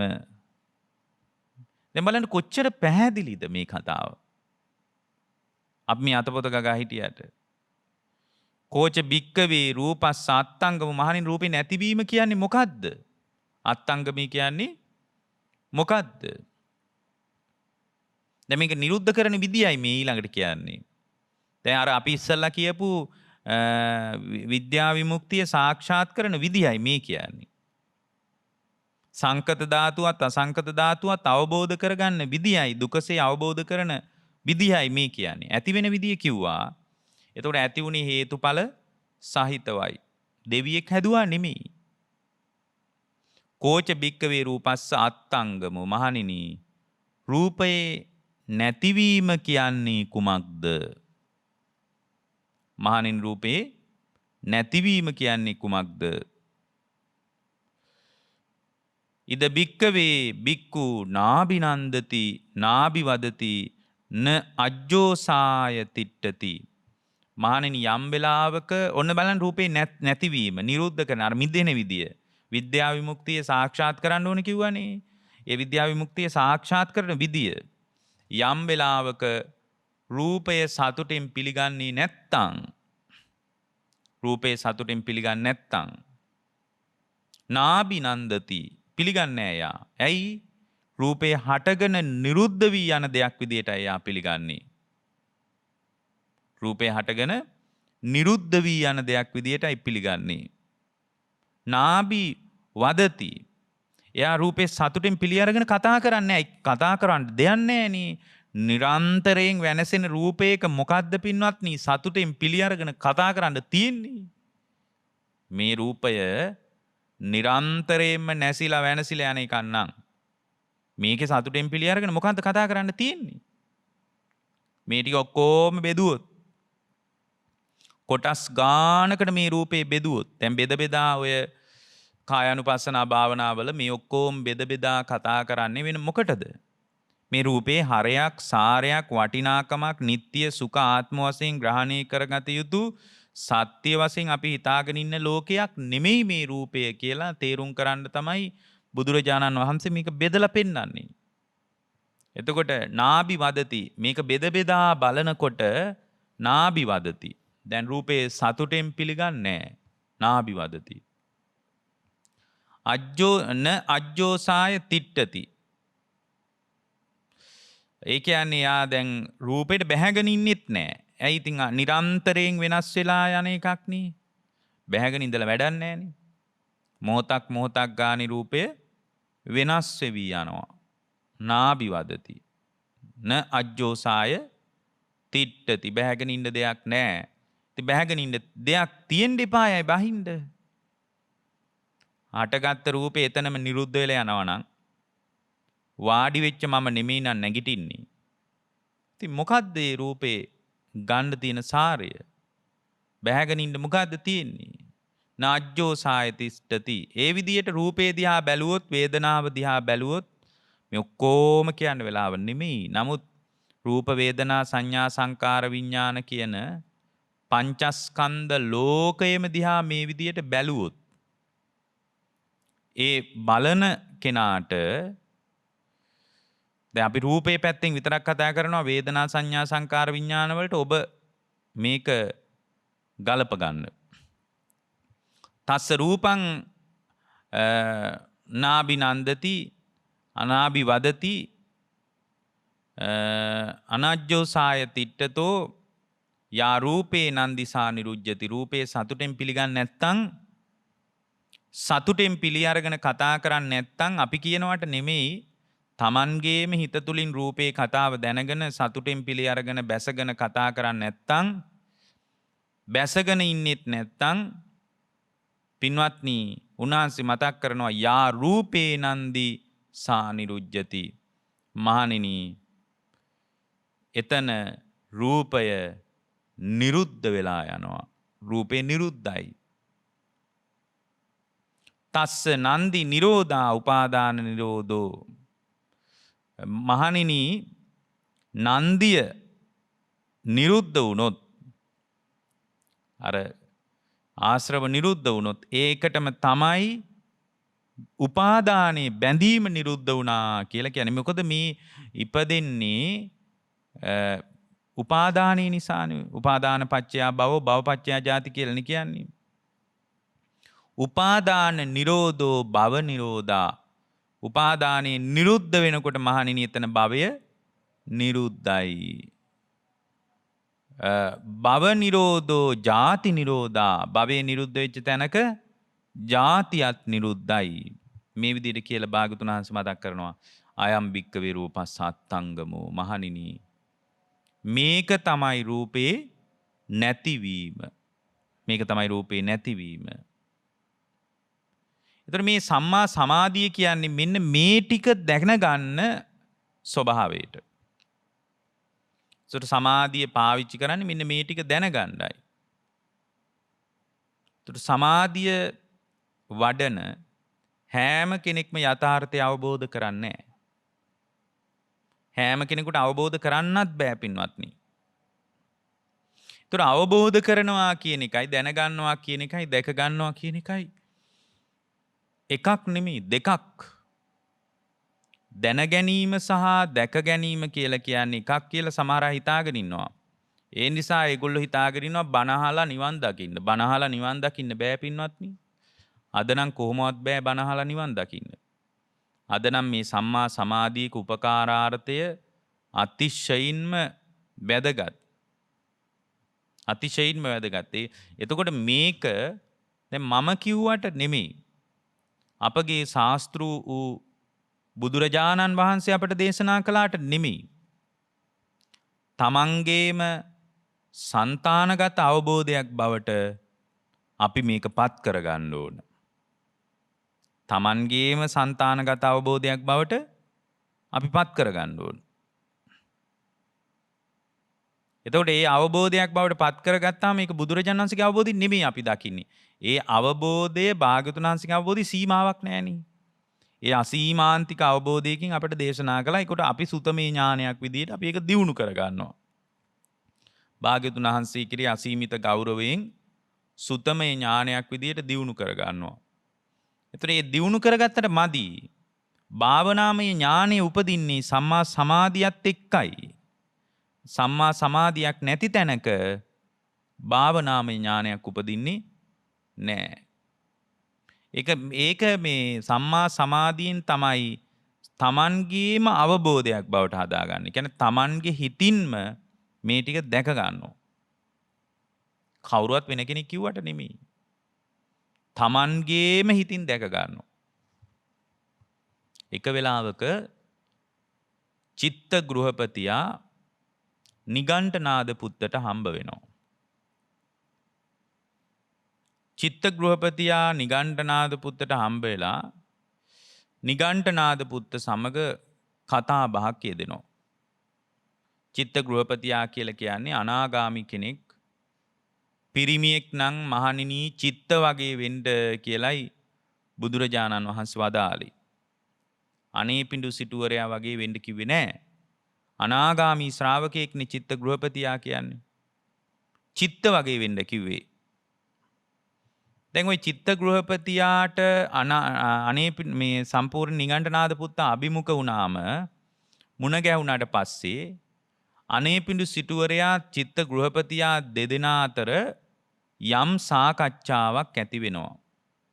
මොකද්ද සාකච්ඡාව? ඇති වුණ සාකච්ඡාව තමයි චිත්ත ගෘහපතියාත් මේ චිත්ත ගෘහපතියාත් නිගණ්ඨනාද පුත්තත් අතර ඇති වෙනවා. නිගණ්ඨනාද පුත්ත අහනවා ඔබ ශ්‍රමණ ගෞතමයන්ගේ ප්‍රධාන පෙළේ ශ්‍රාවකෙක්.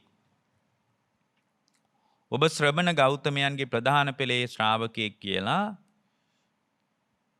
මේ ප්‍රදේශයේ පුරාම කතාවක් පැතිරිලා යනවා.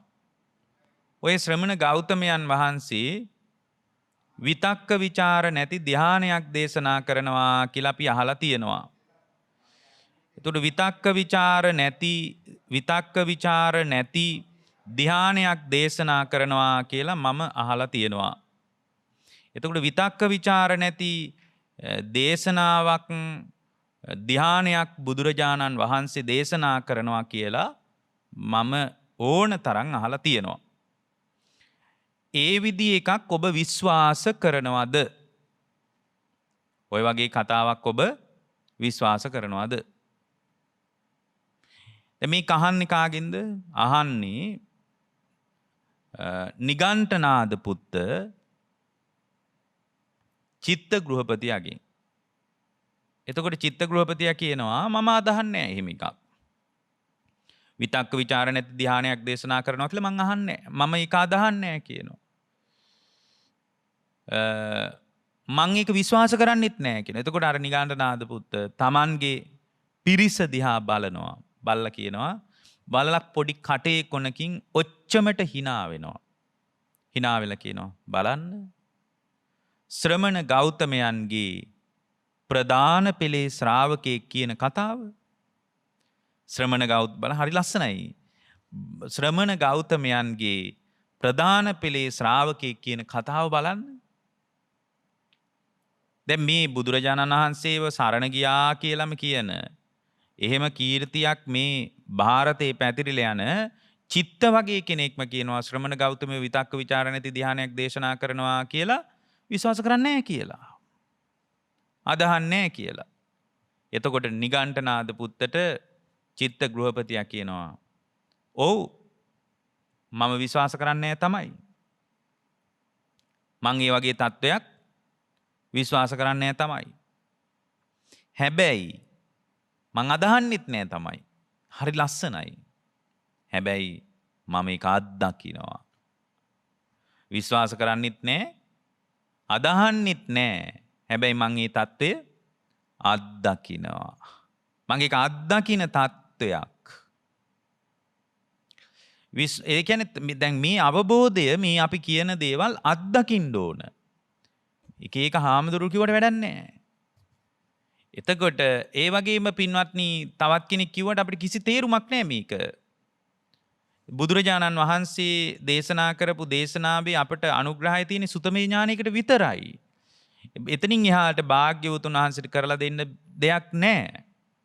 හැබැයි බුදුරජාණන් වහන්සේ අපිට ඉලක්කෙට මේ සත්‍ය වූ පණිවිඩය පිළිබඳ කතාව මතු කරලා දැක්කුවා. ඉලක්කෙට මතු කරලා දැක්කුවා. එතකොට මේ මතු කරපු ධර්මය අත්දකින්න තියෙන්නේ තමාගේ సంతානය තුලින්. ඒ අත්දකින්න තමයි සම්මා සමාධිය උදව් වෙන්නේ. ඒ අත්දැකීම පිණිස සම්මා සමාධිය උදව් වෙනවා. එතකොට මේ සම්මා සමාධිය කියලා කියන්නේ බුදුරජාණන් වහන්සේ වදාළේ සම්පූර්ණයෙන්ම මේ ලෝකයම විදර්ශනා කරන නුවණ. එතකොට මේ ලෝකයම විදර්ශනා කරන නුවණට උපකාරාර්ථය හදලා දෙන්නේ මේ රූප වේදනා සංඥා සංකාර විඥාන කියන පංචස්කන්ධ ලෝකයේ හට ගැනීමයි නිරුද්ධ වීමයි දකින ස්වභාවය. ඒ දකින ස්වභාවය තමයි සම්මා සමාධිය තුලින් අපි ප්‍රත්‍යක්ෂ කර ගන්නේ. එතකොට මේ සම්මා සමාධිය උදව් කරන්නේ කුමකටද? සම්මා සමාධිය උදව් කරන්නේ සම්මා දිට්ඨියට. එතකොට සම්මා දිට්ඨිය කියන ස්වභාවය තමයි ආර්ය අෂ්ටාංගික මාර්ගයේ වැදගත්ම අවස්ථාව.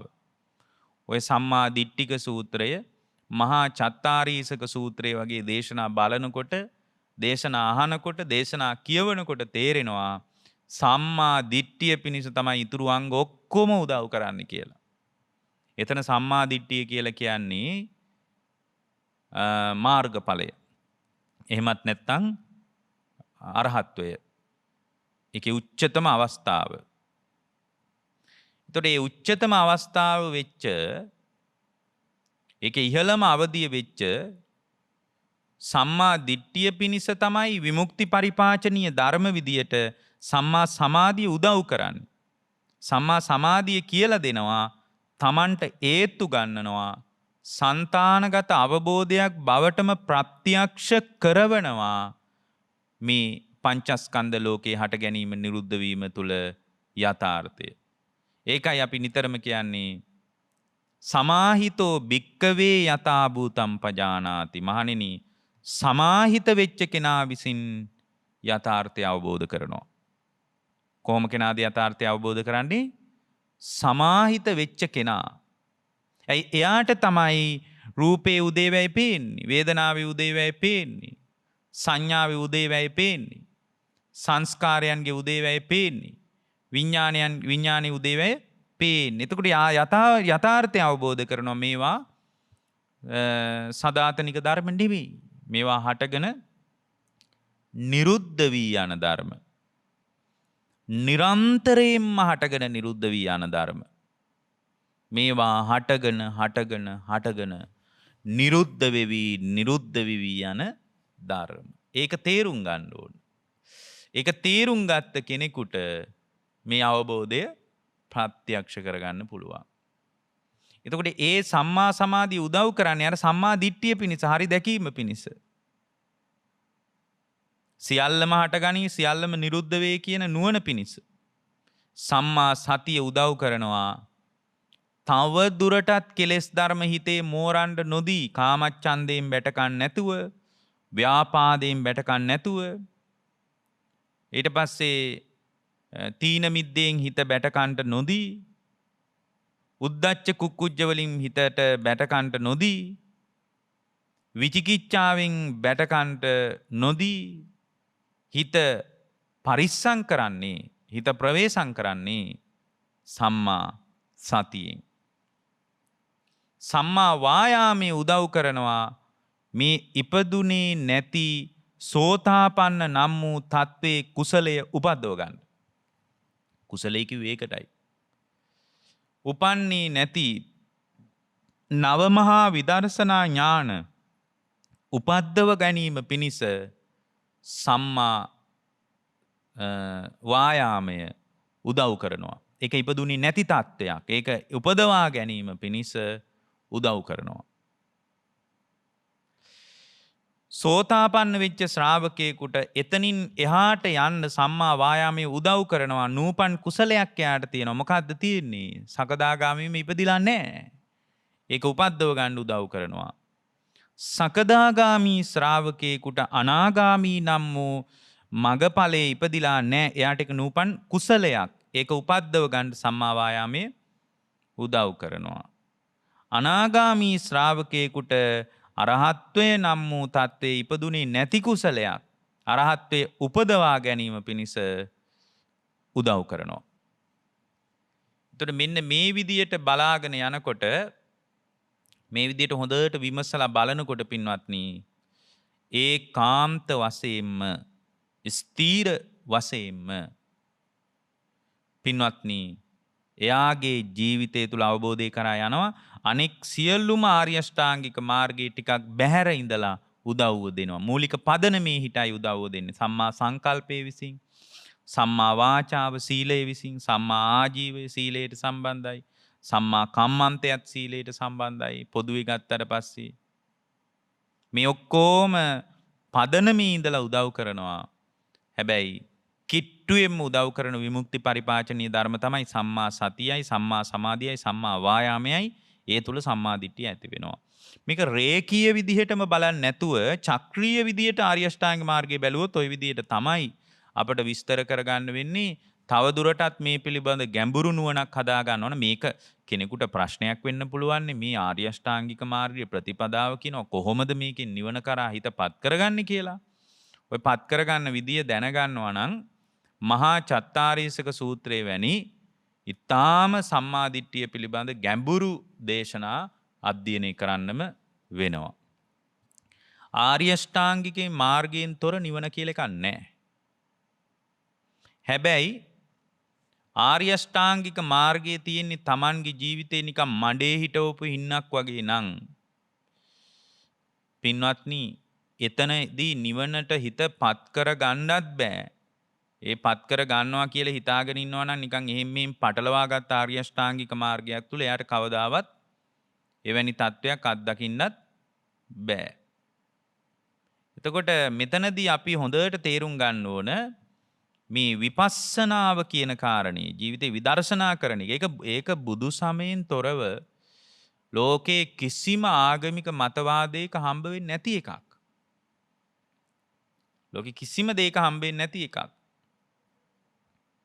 ප්‍රධාන වශයෙන් පින්වත්නි ඒ ජීවිතය තුළ මේ පුළුවන් තරම් දැන් විදර්ශනා කරනවා කියන්නේ Taman හොඳට හිත සමාහිත කරගෙන මේ ස්කන්ධයන් ටිකම නැවත නැවත මේ මොකද මිදෙනවා කියලා නිවන කියන්නේ පංචස්කන්ධයෙන් මිදෙන එකටයි.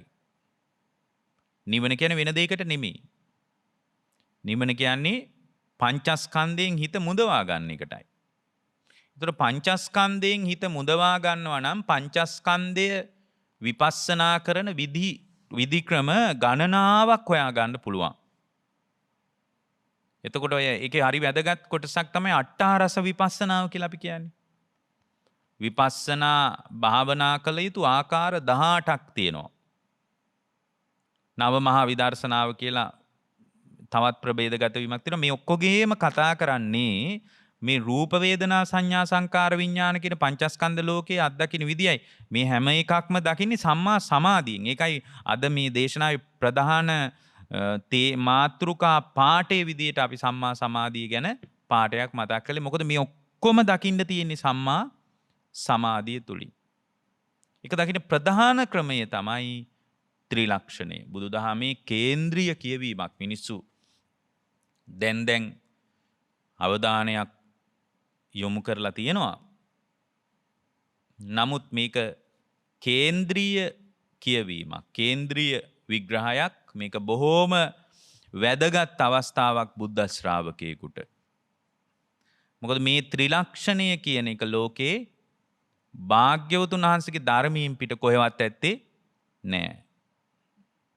ධර්මයෙන් පිට කිසිම තැනක මේ කාරණේ අත්දකින්න නෑ පින්වත්නි. එතකොට පළවෙනි එක තමයි අර ස්කන්ධයන් ටික අනිත්‍ය වශයෙන් බලනවා. මොකද මේකෙන්නේ නිදහස් වෙන්න තියෙන්නේ.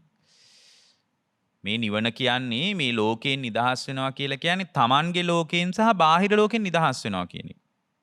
බාහිර ලෝකයේ කියනකොට මේ ග්‍රහතාරකා පෘථුවිය ගස් කොළන් මේ ඔක්කොම ඔලුවට ගන්න එපා. ලෝකය කියන එක ඉස්සලා විසඳ ගන්න. අභ්‍යන්තර ලෝකය කියලා කියන්නේ රූප වේදනා සංඥා සංකාර විඥාන කියන පංචස්කන්ධයට හිත නිවනට පත් කරගන්නවා නම් අභ්‍යන්තර ලෝකයෙන් නිදහස් විය යුතුයි කියලා භාගතුන් වහන්සේ වදාලා. එතකොට හිත නිදහස් කරගන්න කෙනෙක් අභ්‍යන්තර ලෝකයෙන් නිදහස් වෙන්න ඕන නම් එයා රූපයෙන් නිදහස් වෙන්න ඕන, වේදනාවෙන් නිදහස් වෙන්න ඕන, සංඥාවෙන් නිදහස් වෙන්න ඕන, සංස්කාරයන්ගෙන් නිදහස් වෙන්න ඕන, විඥාණයෙන් නිදහස් වෙන්න ඕන. එතකොට ඔක තමයි අභ්‍යන්තර ලෝකය. ඒ වගේම නිවනට හිතපත් කරගන්න කෙනා බාහිර ලෝකේනුත් හිත නිදහස් කරගන්න ඕන. මොකද්ද බාහිර ලෝකය කිව්වේ?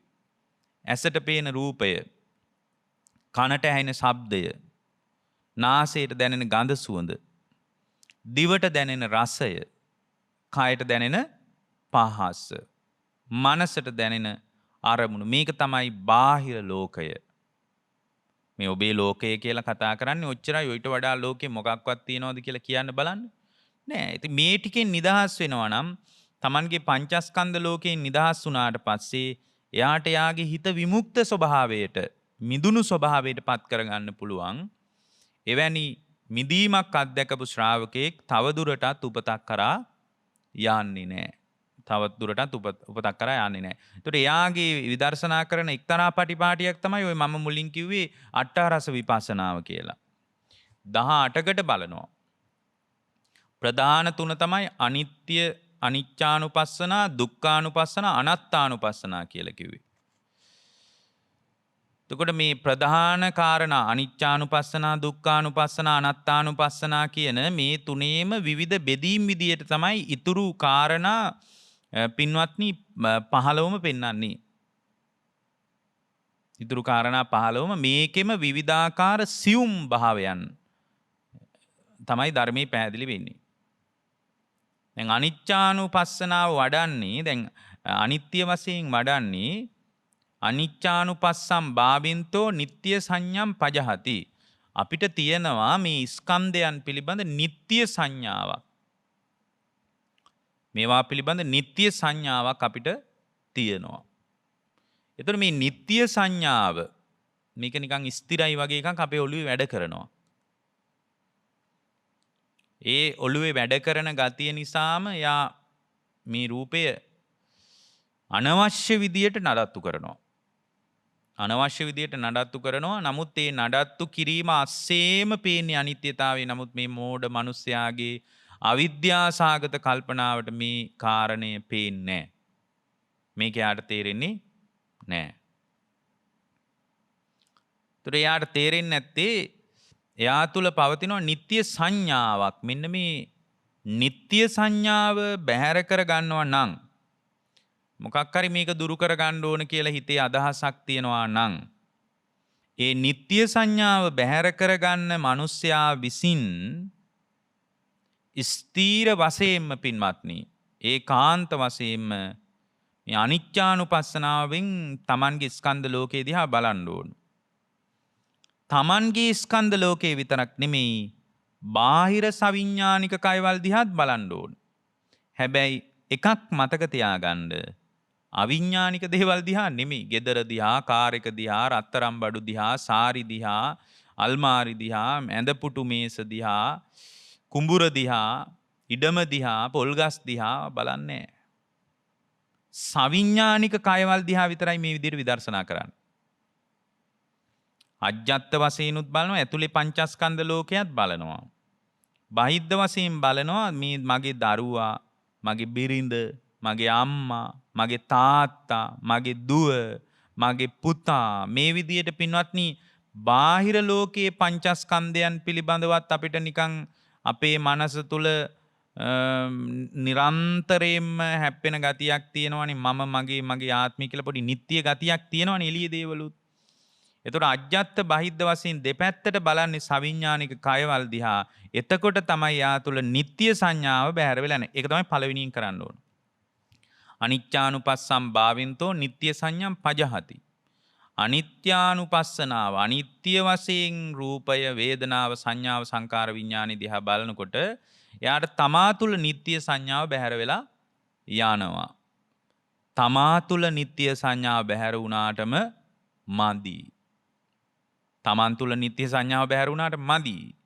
මොකද ඕක තමන් තුළ බැහැර වෙලා බාහිර සත්ව පුද්ගල භාවයේ ටිකක් මෝරලා වැඩෙන්නත් පුළුවන්. එතකොට බාහිර සත්ව පුද්ගල භාවයේ මෝරලා වැඩෙන එක නවත්ත ගන්න බාහිරටත් මේ විදියටම විපස්සනා කරන්න ඕන. අර සම්මා සමාධිය තුලින් මම මෙහෙමනම් මගේ දරුවත් මෙහෙමයි. මගේ දරුවගේ රූපේටත් ඔය ටික තමයි. මගේ බිරිඳගේ රූපේටත් ඔය ටික තමයි. මගේ අම්මගේ රූපේටත් ඔය ටික තමයි. මගේ තාත්තගේ රූපේටත් ඔය ටික තමයි කියලා අර අනිච්චානුපස්සනා වශයෙන් බාහිරටත් බලනකොට එයාට බාහිර ලෝකයේ පිළිබඳ යම් නිත්‍ය සංඥාවක් තිබ්බනම් ඒකත් කඩා වැටෙනවා. එතකොට අනිත්‍ය නම් අනිත්‍යතාවයක් පවතිනවා නම් පින්වත්නි ඒකාන්ත වශයෙන් දුක පවතිනවා කියලා දැක ගන්නවා. අනිත්‍ය නම් ඒක දුකයි. අනිත්‍ය නම් දුකයි. මොකද මේවා හේතුන් නිසා හටගත්ත ඵල ධර්ම විදියටනේ භාග්‍යවතුන් වහන්සේ ලෝකයම අපට පෙන්වා දෙන්නේ. අනිත්‍ය නම් දුකයි. එතකොට යා දුකක් විදියට දකිනවා. දුක්ඛානුපස්සනාව වශයෙන් අනුපස්සනා කරනවා. මොකක්ද අනුපස්සනා කරන්නේ? සවිඥානික කය. කොහේ සවිඥානික කයද? මේ තමා තුළ පවතින රූප වේදනා සංඥා සංකාර විඥාන. මේ රූපය මොන්න තරම් දුක්ඛ ස්කන්ධයක් ගෙනත් දෙනවද? දුක විදියට දකිනවා. මේ රූපය නිරන්තරයෙන් දුක ගෙනත් දෙනවා. අතපය කැඩුනහම විවිධාකාරයේ ආබාධයන් නැති වුණාම විවිධ ව්‍යාධීන්ට පත් වුණාම මේ රූපය මොන්න සානං මොන්න තරන්නම් දුකක් Taman කරා පමුණුවනවද? දුකෙන්ම පිරිච්ච දුකෙන්ම යට වෙච්ච ලෝකයක් නේද කියලා Tamanගේ රූපය මේ වේදනාව දැන් සැප වේදනාව තුල දුකක් පවතිනවා. මොකද සැප වේදනාව අනිත්‍ය වීමම දුකයි. දුක් වේදනාව තුල කොහොමවත් දුක පවතිනවා. උපේක්ෂා වේදනාව තුල විපරිණාමයේ මත දුක පවතිනවා. එහෙමනම් වේදනාව තුල දුකක් පවතින්නේ. සංඥාව තුල දුක පවතිනවා. සංස්කාරය තුල දුක පවතිනවා. මේවා අර මේ උදේවැය දකින්න විදිහ අපි මේ දේශනාවෙන් මතක් කළානේ. ඒක දැනගන්න කෙනෙකුට මෙතනින් එහාට මේක දුක්ඛානුපස්සනාව වශයෙන් අනුපස්සනා කරන්න ගොඩාක් අමාරු නෑ පින්වත්නි. ඒතර දුකක් විදියට දකින්නකොට පංචස්කන්ධ ලෝකය දුකක් යන හැඟීම මත පිහිටා එයා හොද්දට සමාධියෙන් ඒක දකිනවා. දුකයි නම් ඒක මම කියලා අල්ලන්න පුළුවන්ද? මගේ කියලා අල්ලන්න පුළුවන්ද? මගේ ආත්මය කියලා අල්ලන්න පුළුවන්ද? අන්න ඒ විදියට බලනකොට මේ පංචස්කන්ධය මම මගේ ආත්මය කියලා ග්‍රහණය කරගන්න දෙයක් නැහැ. තණ්හා මාන දිට්ඨි වශයෙන් අල්ලන්න දෙයක්වත් නැහැ. ප්‍රපංචකරණයක් කරන්න දෙයක්වත් නැහැ.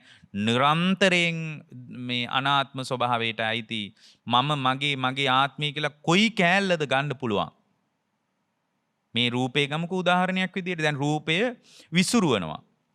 රූපේ විසුරුවලා බලද්දී අපි හිතමුකෝ රූපය 32කටම කොටස් වලට විසුරුවනවා කියලා. දෙතිස් කුණප කොටස් වලටම විසුරුවලා බලනවා. විසුරුවලා දැන් ගොඩ මේසෙක ගහනවා මේ රූපේ තියෙන කොටස් 32ම ගොඩවල් ගහනවා. ගොඩවල් ගහලා පින්වත්නි මේ 32කින් කොයි කොටසටද මම කියන්න පුළුවන්? කොයි කොටසටද මගේ කියලා කියන්න පුළුවන්? මෙන්න මේ කෑල්ලේ මගේ දුව ඉන්නේ.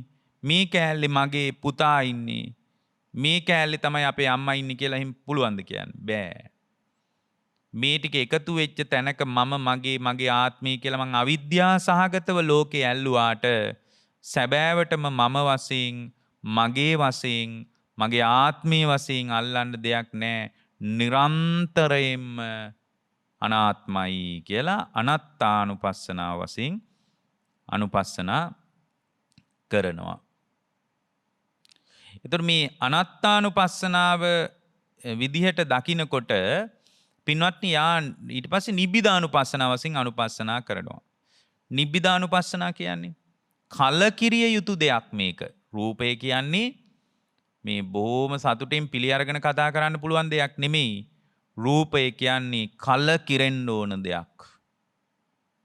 රූපය කියන්නේ කලකිරෙන්න ඕන දෙයක්. නිබ්බිදානුපස්සන. වේදනාව කියන්නේ කලකිරෙන්න ඕන දෙයක්. වේදනාව කලකිරෙන්න ඕනේ ඇයි? නිරන්තරයෙන් වේදනාව හටගෙන නිරුද්ධ වෙනවා. සැප වේදනාව ස්ථීරව දිගට පවත්වන්න පුළුවන් එකක් නෙමෙයි. සැප වේදනාව නිරන්තරයෙන්ම නිරතුරුවම හටගෙන නිරුද්ධ වී යනවා කියලා ඒ සැප වේදනාවත් දුක් වේදනාවත් අදුක්කම සුඛ වේදනාවත් පිළිබඳ කලකිරිය යුතු දෙයක් විදියට දකිනවා. සංඥාවත් මේ සංඥාවත් රූප සංඥා, ශබ්ද සංඥා, ගන්ධ සංඥා, රස සංඥා, පොට්ටබ්බ සංඥා, ධම්ම සංඥා වශයෙන් පහළ වෙන මේ සංඥාවන් නිරන්තරයෙන් හට ගන්නවා. නිරන්තරයෙන් නිවි යනවා, නිරුද්ධ වෙවි යනවා කියලා දකිනවා. කලකිරෙන්න ඕන දෙයක්. අපි හිතුවා මේක එක දිගට පවතිනවා කියලා. නමුත් මේ ලෝකේ එක දිගට පවතින්නේ නැහැ. ඊට පස්සේ සංකාර රූප සංචේතන රූප දකින්නකොට රූපේ මුල් කරගෙන Tamanගේ හිතේ සිතුවිලි ජනිත වෙනවා නම් ඒ ජනිත වෙන සිතුවිලිත් නිරන්තරයෙන්ම හටගෙන නිරන්තරයෙන්ම නිරුද්ධ වෙවි යනවා. නිරතුරුව නිරුද්ධ වෙවි යනවා. මේ සියල්ලම හටගෙන සියල්ලම නිරුද්ධ වෙලා යනවා නේද? සියල්ල තුල යථාර්ථය මේක නේද කියලා පින්වත්නි කලකිරිය යුතු විදියට යා පංචස්කන්ධයේ දිහා බලනවා. පංචස්කන්ධ ලෝකයේ දෙස කලකිරෙන්න අවශ්‍ය දෙයක් විදියට තමයි මේ ශ්‍රාවකයා දකින්නේ. ඊළඟට පින්වත්නි ඒ ශ්‍රාවකයා විසින් දකින්නේ බුදුරජාණන් වහන්සේ මතක් කරනවා විරාගානුපස්සන නොඇලිය යුතු දෙයක් විදියට දකිනවා. නිරෝධානුපස්සන නිරුද්ධ වී යන දෙයක් විදියට දකිනවා. පටිනිස්සග්ගානුපස්සන අත හැරලා දාන්න ඕන දෙයක් විදියට දකිනවා. මේ විදියට අනුපස්සනා කරනවා සම්මා සමාධිය තුල වාසය කරමින්. ඒතර මේ විදියට දකිනකොට පින්වත්නි ඒ ශ්‍රාවකයා තුල භාග්‍යවතුන් වහන්සේ මතක් කරනවා එතනින් එහාට ඒ ශ්‍රාවකයා සම්පූර්ණයෙන්ම තමන්ගේ ජීවිතය මේ ස්කන්ධ ලෝකය කායානුපස්සනා වශයෙන් අනුපස්සනා කරනවා. එතකොට තමයි අර ඝන සංඥාව දුරු වෙලා යන්නේ. බෙද බෙදා බලනවා. රූපේ බෙද බෙද බලනවා. එතකොට යාට තේරෙනවා මේක ඝන දැන් මේ දැන් අපි හිතමු මේ ඉස්සරහා මේසයක් තියෙනවනේ. මේ මේසේ කෑලි කෑලි වලට කැපුවාට පස්සේ මේසේ කියලා කොයි කෑල්ලටද කියන්න පුළුවන්. ලී කෑලි ටිකක් එතන තියෙන. අන්න ඒ වගේ විදියට බෙද බෙද බලනවා. එතකොට අර ඝන සංඥාවක් මේසේ කියලා ඝන සංඥාවක් තියෙනවා. ඒක දුරු වෙලා යනවා. සත්වයා පුද්ගලයා වශයෙන් අපි තුල පවතින ඝන සංඥාවක් තියෙනවනේ. ඒක දුරු වෙලා යනවා. ඊට පස්සේ වායානුපස්සනා භාවෙන්තෝ ආයූහනම් පජහති. පින්වත්නි අජ්ජත්තික බාහිර ආයතන තුල වැය වෙන පැත්තම බලනවා. නිරුද්ධ වෙන පැත්තම බලනවා. එතකොට පින්වත්නි රැස් කරන්න හිතෙන්නේ අතහැරිලම යනවා. ආයූහනම් පජහති. රැස් කරන ගතියක් තියෙනවා නම් ඒක අතහැරිලා යනවා. ඇත්තටම මෙතනදීම යම් කෙනෙකුට නිවනට හිතපත් කරගන්නත් පුළුවන්. මම මේ හකුලුවලා කියන්නේ දේශනාව හමාර කරන්න ඕන නිසා. ඊළඟට එතනම යා ඊට පස්සේ තව දුරට දැන් මෙච්චර දුරට යන්න ඕනේ නැහැ. ඇත්තටම සෝතාපන්න වෙන ශ්‍රාවකයෙකුට අර සප්තානුපස්සනාව තුළම අරහත්ත්වයටමපත් වෙන්න පුළුවන්. නමුත් එතනදිත් එයාට ඒ සියුම් අවබෝධය කරා යන්න බැරි වුණොත් එතනින් එහාට යනවා. විපරිණාමානුපස්සනම් භාවෙන්තෝ. ඊට පස්සේ යා විපරිණාමයටපත් වෙන දෙයක්. අනිත්‍ය නම් දුක් නම් නිරන්තරයෙන් අනාත්ම නම් නිරන්තරයෙන් විපරිණාමයටපත් වෙන දෙයක්. මේ සියලුම සජීවී ස්වභාවයෙන් පවතින සවිඥානික සියලු දේවල් නිරන්තරයෙන් විපරිණාමයටපත් වෙනවා කියලා විපරිණාමානුපස්සනාවම දිග්ගටම මානසිකාර කරනවා. මෙතනදිත් නිවනට හිතපත් කරගන්න පුළුවන්. වැදගත්ම දෙයක් තමයි අනිමිත්තානුපස්සම් භාවෙන්තෝ නිමිත්තං පජහති. අනිමිත්තානුපස්සනම් භාවෙන්තෝ. අනිමිත්තානුපස්සනම් භාවෙන්තෝ කියලා කියන්නේ පින්වත්නි තමන්ගේ හිතේ සටහන් වශයෙන් අපිට වැටහෙන ගතියක් තියෙනවා. ඒකට කියනවා නිමිති කියලා. දැන් අත කිව්වොත් ඇස් දෙක පියාගෙන අත කියන නිමිත්ත අපිට සිහි කරගන්න පුළුවන්. ගැහැණියෙක් පිරිමියෙක් ගෙයක් කාර් එකක් මේ විදියට ඇස් දෙක පියාගෙන නිමිත්ත අපිට සිහි කරගන්න පුළුවන්. නිමිත්ත හිතට වැටහෙනවා. නිමිති වශයෙන් අපේ මනසේ හිටලා තියෙනවා පින්වත්නි හිතේ. එතකොට මේ නිමිති වශයෙන් හිටලා තියෙන ස්වභාවය තුල මේ අනිමිත්තානුපස්සනාව වැඩුවොත් නිමිති වශයෙන් ගන්න මේකේ කිසි දෙයක් නැහැ කියලා මානසිකාරය කළොත් එතනම ඒ ශ්‍රාවකයාගේ දුක නිවිලා යන්න පටන් ගන්නවා පින්වත්නි. එතනම නිමෙනවා. එතකොට මේ නිමිත්ත නොවැටහි යනකොට පින්වත්නි තමන්ගේ හිතට තමන්ගේ කය පවා නොපෙනී යනවා.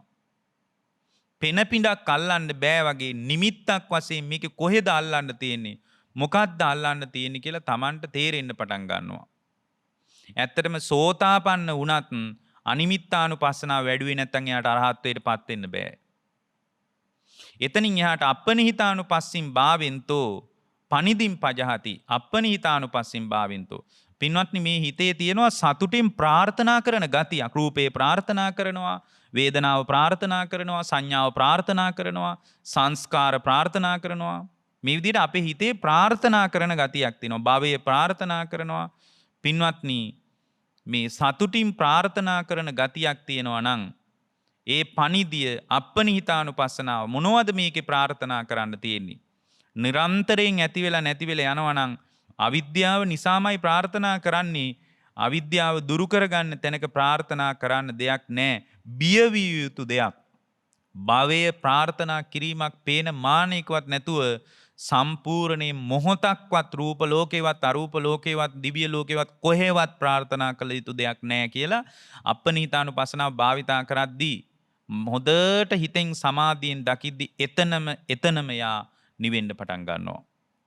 ඊළඟට බුදුරජාණන් වහන්සේ මතක් කරනවා ශුඤ්ඤතානුපස්සින් භාවෙන්තෝ.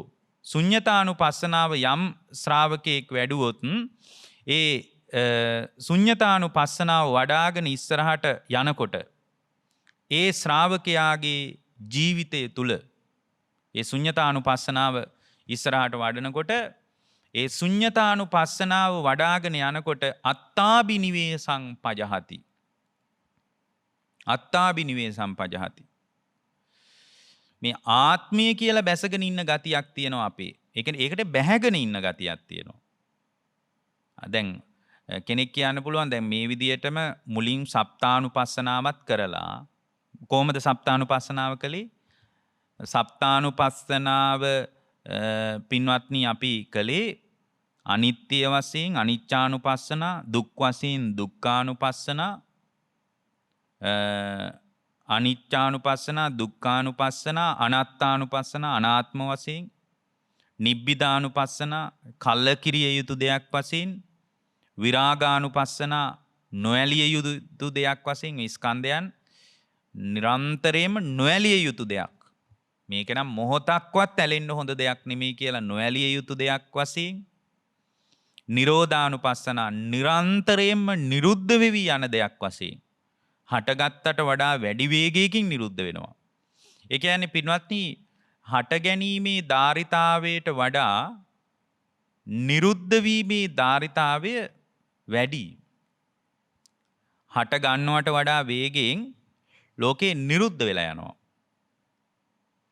එතකොට නිරුද්ධ වීමේ ධාරිතාවය වැඩි. දැන් ඒකට හරි ලස්සනම උපමාව තමයි දැන් හොඳට වහින වෙලාවක වහිනකොට වතුර වැටෙනවනේ. වතුර වැටෙනකොට පින්වත්නි ඒ වතුර වැටෙන තැන දිය බුබුලු හට ගන්නවා නේද? දිය බුබුලු හට ගන්නකොට හොඳට බලන්න ඒ දිය බුබුලු හට ගන්නකොට දිය බුබුල මතුවෙලා ඇවිල්ලා එක පාරමයි නිරුද්ධ වෙලා යන්නේ. ඒක හොඳ උදාහරණයක්. මේ නිරෝධානුපස්සනාව භාවනාවෙන් දකිනකොට තමන්ගේ රූප වේදනා සංඥා සංකාර විඥාන කියන පංචස්කන්ධ ලෝකයේම නිරන්තරයෙන් නිරුද්ධ වෙනවා කියලා බලන්න පුළුවන්.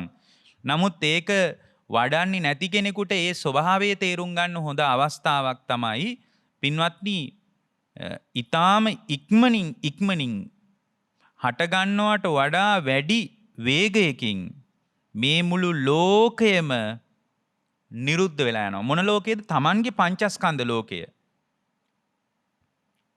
හටගත්තට වඩා වැඩි වේගයක්, උද්වේගයක් තියෙනවා නිරෝධයට.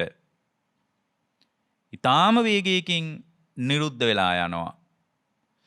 එතකොට මේ නිරුද්ධ වෙන වේගයේ දකින්නකොට ඒක නිරෝධයේ පැත්තෙන්ම බලනකොට පටිනිස්සග්ගානුපස්සනා සියල්ලම අතහැරලා දාන්න හිතෙනවා. ඒ කියන්නේ රූපයත් අතහරිනවා, වේදනාවත් අතහරිනවා, සංඥාවත් අතහරිනවා, සංස්කාරයත් අතහරිනවා, විඥානයත් අතහරිනවා. අන්තිමටම ධානයක් උපන්නොත් මේ භාවනාව තුළදී මේ වෙනකොට ධානයක් ඉපදිලා තියෙන්න ඕනනේ. එතකොට ඒ ධානයත් අතහරිනවා. දැන් ඇත්තටම මෙතනදී තව ලස්සන දෙයක් තියෙනවා ගොඩක් දෙනෙක් දන්නේ නැති. පටිනිස්සග්ගානුපස්සනාවේදී නිවනත් අතහරින්න ඕන පින්වත්. නිවනත් අතහැරලා දානවා. නිවන් දකින්න තියෙන ආසාවක් කැමැත්තක් තිබ්බනම් ඒ ආසාවත් අතහැරලා දැම්මොත් තමයි යාගේ හිත නිවනටපත් වෙන්නේ. මෙතන ගොඩාක් දෙනෙක් දන්නේ නැහැ ඒ කාරණේ. පටිනිස්සග්ගානුපස්සනා කියන්නේ සියල්ලම අතහැරලා දානවා. ඒ සියල්ලම අතහැරලා දානකොට සියල්ලම අතහැරලා දාපු තැනක තමයි නිවනට හිතපත් වෙන්නේ. එතකොට සියල්ලම අතහරිනවා නිවනත් අතහරිනවා. එතකොට මේකේ හරි වාසියක් වෙනවා. උපක්‍රමශීලී දෙයක් මෙතන තියෙනවා. අපේ හිත මායයට පේනවා. අපේ හිත දිහා මායයට බලන්න පුළුවන්. මේ වගේ බරපතල තැනක මාරපාක්ෂික උවදුරු තියෙනවා. මේ වගේ ඉහළට භාවනාවක් දියුණු කරගෙන යනකොට මාරපාක්ෂික උවදුරු වේගයෙන් ගලාගෙන එනවා. දැන් මේ නිවනත් අතහැරලා දානකොට මායයට ඒ අතහැරපු බවත් පේනවා. අන්න ඒ වෙලාවේ පටිනිස්සග්ගානුපස්සනාව වඩනකොට මායයා ඒ ශ්‍රාවකයා අතහැරලා දානවා. ඇයි නිවනත් අතහැරලානේ. ඒ නිසා මේ පටිනිස්සග්ගානුපස්සනාව නිවන කරා යන ශ්‍රාවකෙක් නිවනට හිත නැඹුරු කරගන්න හිතාගෙන ඉන්න කෙනෙක් ඒකාන්ත වශයෙන් පින්වත්නි මේක වඩන එක හොඳයි. එතකොට සම්මයක් ප්‍රයෝගයක් උපක්‍රමයක් විදියට මායයා ඒ හිත අතහැරලා දානවා. ඒ අතහැරීම තුල තමයි යාට නිවනට හිතපත් කරගන්න පහසු වෙන්නේ. ඒතර ඔය ටික වඩාගෙන යනකොට අපි එතනින් එහාට අපි කිව්වා සම්පූර්ණයෙන් කායානුපස්සනාව. දැන් ඔතනදී මේ ඒ පුද්ගලයාට ඒකාන්ත වශයෙන් අවබෝධය ප්‍රත්‍යක්ෂ කරගන්න පුළුවන්. මොකක් හරි ගැටලුවක් නිසා යාට බැරි වුණා කියමුකෝ. එතකොට යා එතනම ආයෙත් ඊළඟ පියවර විදියට කායානුපස්සනාව වඩන්න ඕන. ඇයි? කායානුපස්සනම් භාවෙන්තෝ ඝන සංඥම් පජහති. අර ඝන සංඥාව කියලා එකක් තියෙනවා. මගේ දුව, මගේ පුතා, මගේ රූපේ, මගේ කය මේ විදියට මම කියා අපි මේ අල්ලගත්ත ඝන සංඥාවක් තියෙනවා. මේ ඝන සංඥාව දුරු කරගන්නවා. මේ රූප වේදනා සංඥා සංකාරවල අපි තුල පවත්වන ඝන සංඥාව දුරු කරගන්නවා. එතකොට මේ ඝන සංඥාව දුරු කරගන්නවා නම් දැන් මේ ඝන සංඥාව දුරු කරගන්න කෙනා කායානුපස්සනාව වඩන්න උන බලන්න හැම කායානුපස්සනා භාවනාවකම මේ රූපේ බෙද පෙන්වන්නේ. ධාතු 6කට බෙදනවා. නවසී වතික කියලා අවදි 9කට බෙදනවා. ඊට පස්සේ දෙතිස් කුණප කොටස් සම්බන්ධ භාවනා කරද්දී 32කට බෙදෙනවා. ධාතු මනසිකාරයේදී පඨවි ධාතු, ආපෝ ධාතු, තේජෝ ධාතු, වායෝ ධාතු කියලා ධාතු 4කට බෙදලා වඩනවා. එතකොට අර මම කියලා අල්ලගෙන තිබ්බ ඝන සංඥාවක් තිබ්බනම් බලාගෙන ඉද්දී ඒ ඝන සංඥාව කැඩිලා යනවා. ඔන්න ඒක 8 වෙනි පියවර විදියට එයා අත්දකින්න ඕන. එතනදිත් ඒ අවස්ථාවේදීත් එයාට හිත විමුක්ත ස්වභාවයකටපත් වෙන්න බැරි වුණොත් එතනදී පින්වත්නි වායානුපස්සනා භාවෙන්තෝ වායානුපස්සනාව භාවිතා කරන්න ඕන. වායානුපස්සනාව භාවිතා කරනකොට ආයෝහණම් පජහති. අර අපි ඉස්සලා කිව්වේ රැස් කිරීමේ ගතියක් තියෙනවා නම්, මේ රැස් කරන ගතියක් තියෙනවා නම් ආජ්ජත්තික බාහිර සියලු දේවල් සියලුම ලෝකයේ ඇති වෙලා නැති වෙලා යනවා. රූපයත් ඇති වෙලා නැති වෙලා යනවා. ඒ රූපේ දකින්න හිතත් ඇති වෙලා නැති වෙලා යනවා. ඒ රූපේ දැනගන්න ඒ හිතත් ඇති වෙලා නැති වෙලා යනවා. ඒ හිත දැනගන්න අර ඒ හිතත් ඇති වෙලා නැති වෙලා යනවා. මේ විදිහට හිත 4ක් 5ක් 6ක් පිටිපසට බලන්න. ඒ කියන්නේ රූපයත් ඇති වෙලා නැති වෙලා යනවා. ඒ රූපේ දැනගන්න හිතත් ඇති වෙලා නැති වෙලා යනවා. ඒ හිතත් ඇති වෙලා නැති වෙලා යනවා. ඒක දැනගන්න හිතත් ඇති වෙලා නැති වෙලා යනවා කියලා සියුම්ම පිටිපස්සට බලනවා. ඒ වෙලාවට පින්වත්නි හිස් බවක් දැනෙනවා. හිස් බවක් දැනෙනවා. ඒ හිස් බව කොයිතරම් දැනෙනවද කියනවා නම් ඒ සියලු මේ සංස්කාර ධර්මයන් හිතේ පතිත වෙන්නේ නැහැ ඒ කාලය තුල. සංස්කාර ධර්මයන් හිතේ පතිත වෙන්නේ නැහැ ඒ අවස්ථාව තුල. සංස්කාරයන් නැති නොවි සංසාරයට රැස් වෙන්නේ නැහැ ඒ කාලය තුල. අන්න ඒකයි මෙතන කිව්වේ ආයූහනම් පජහති. වයානුපස්සම් භාවෙන්තෝ ආයූහනම් පජහති, රැස් වෙන්නේ නැහැ. මොකද රැස් කිරීම කියන එක වෙන්නේ හිතට සංස්කාර ධර්මයන් ගලනකොට. දැන් මෙතන ගලන්නේ නැහැ සංස්කාර. හිත බොහොම ශාන්ත ප්‍රණීත ස්වභාවයට පත් වෙලා මේක තමයි ස්ථාවර කරගන්න ඕනේ. මේ දැන් ස්ථාවර නැහැ. මොකද නැගිට ගමන් භාවනාවෙන් ඉවරයි. ආයෙත් සංස්කාර ගලනවා. හැබැයි වායානුපස්සනාවෙන් ඇති වෙලා නැති වෙලා යන විදිය Tamanගේ ලෝකයක් බාහිර ලෝකයක් දකින්නකොට රැස් කරන ගතියක් තියෙනවා නම් ඒක අතහැරිලා යනවා. එතකොට එතනින් එයාට අනිවාර්යෙන් හිත විමුක්තියටපත් කරගන්න පුළුවන්. එතනත් බැරි වුණා කියමුකෝ, කමන්නේ. එතනත් බැරි වුණා කියමුකෝ. ඊළඟට යා විපරිණාමානුපස්සනාව වඩනවා.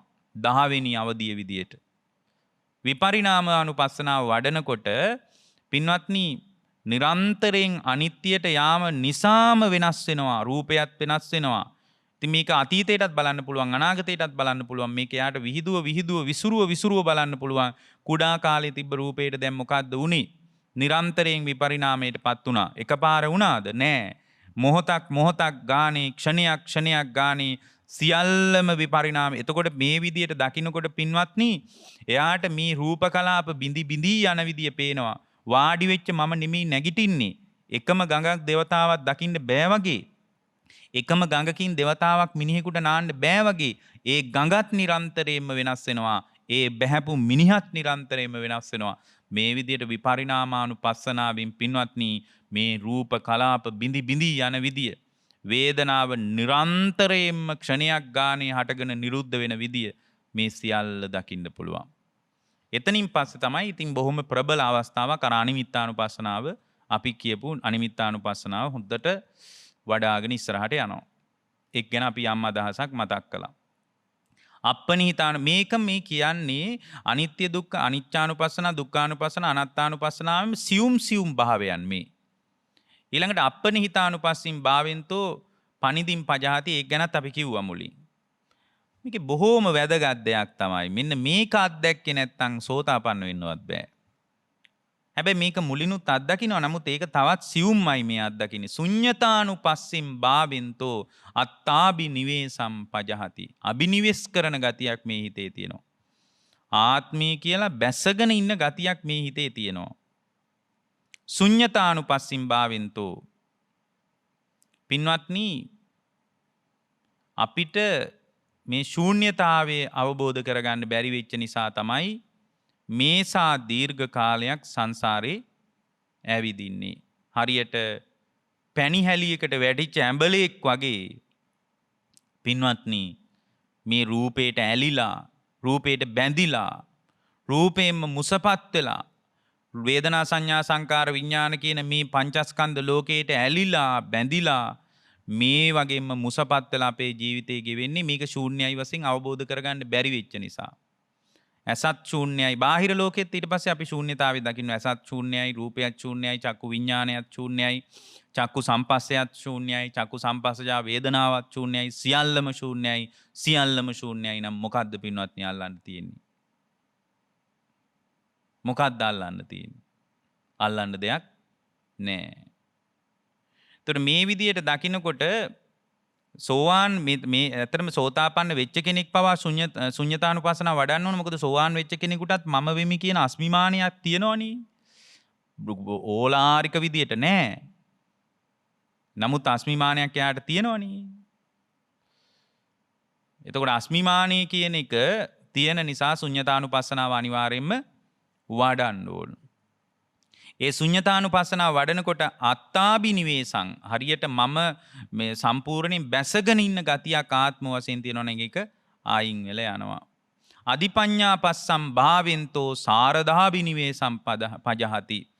අධි ප්‍රඥාවෙන් ඒ කියන්නේ විනිවිද යන ප්‍රඥාවෙන් මේ දිහා බලනවා Tamanගේ පංචස්කන්ධ පිළිබඳ ආයතන පිළිබඳ ධාතු පිළිබඳ විනිවිද යන ප්‍රඥාවකින් එයා දකිනවා විනිවිද යන ප්‍රඥාවකින් දැනගන්නකොට ඒ ශ්‍රාවකයා තුල සම්පූර්ණයෙන් අධිපඤ්ඤා පස්සම්භාවෙන්තු අධි ප්‍රඥාවෙන් මේක දකිනවා ඒ අධි ප්‍රඥාවෙන් විනිවිද යන ප්‍රඥාවෙන් දකිනවා මෙතන සංස්කාර ගොඩක් නාම රූප ධර්ම ගොඩක් ඇති වෙලා නැති වෙලා යනවා හැර මෙතන කිසිම දෙයක් නැහැ කියලා දකිනවා සාරයක් වශයෙන් ගත්ත දෙයක් තියෙනවා නම් ඒ සරුසාර වශයෙන් අල්ලපු දේ එතන බැහැර වෙලා යනවා අධි ප්‍රඥාවෙන් දකිනකොට ගැහණියෙක් පිරිමියෙක් කියලා සිතුවිල්ලක් මේක නිකන් හැඟීමක් විතරයි මෙතන කොහෙද සම්පූර්ණයෙන් ගැහණියෙක් පිරිමියෙක් කියලා අල්ලන්න පුළුවන්කමක් තියෙන්නේ කියලා මේ සියල්ල විශ්ව සමතාවයක් විදියට ධාතු සමவாயයක් විදියට සකස් වෙච්ච දෙයක් විදියට අධි ප්‍රඥාවෙන් දකිනවා ආදීනවානුපස්සම් භාවෙන්තෝ ආලයාබිනිවේසම් පජහති පින්වත්නි මේ වගේ ආදීනවම දකින්න රූපේ ආදීනවෙම දකිනවා වේදනාවේ ආදීනවෙම දකිනවා මේ වේදනාව නිරන්තරයෙන් දුක ගෙනත් දෙනවා පංචස්කන්ධේ නිරන්තරයෙන් දුක ගෙනත් දෙනවා මේ විදියට දකිනකොට පින්වත්නි එතනදී මේ ආදීනව දකිනකොට ඒ ආදීනව දකින තැනක් පින්වත්නි ආලයාබිනිවේසං ආලයක් තිබ්බනම් ඇලුම් කිරීමක් තිබ්බනම් ඒක දුරු වෙලා යනවා යථා භූතානුපස්සින් භාවෙන්තෝ සම්මෝහාබිනිවේසං පජහති යථා භූත ඥානෙන් සියල්ලම හටගෙන සියල්ලම නිරුද්ධ වෙනවා කියලා දැනගන්නකොට ඒ කියන්නේ පංචස්කන්ධ ලෝකේම හටගෙන නිරුද්ධ වෙනවා කියලා යථා භූත ඥානෙන් දැනගන්නකොට ඒක ඇති වෙන්නේ සම්මා සමාධිය නිසානේ ඒ විදිහට දකිනකොට මුලාවක් තිබ්බනම් සම්මෝහාබිනිවේසං පජහති මේ සියල්ල තුලම සංස්කාර ඇති වෙලා නැති වෙලා යනවා කියලා දකිනකොට පින්වත්නි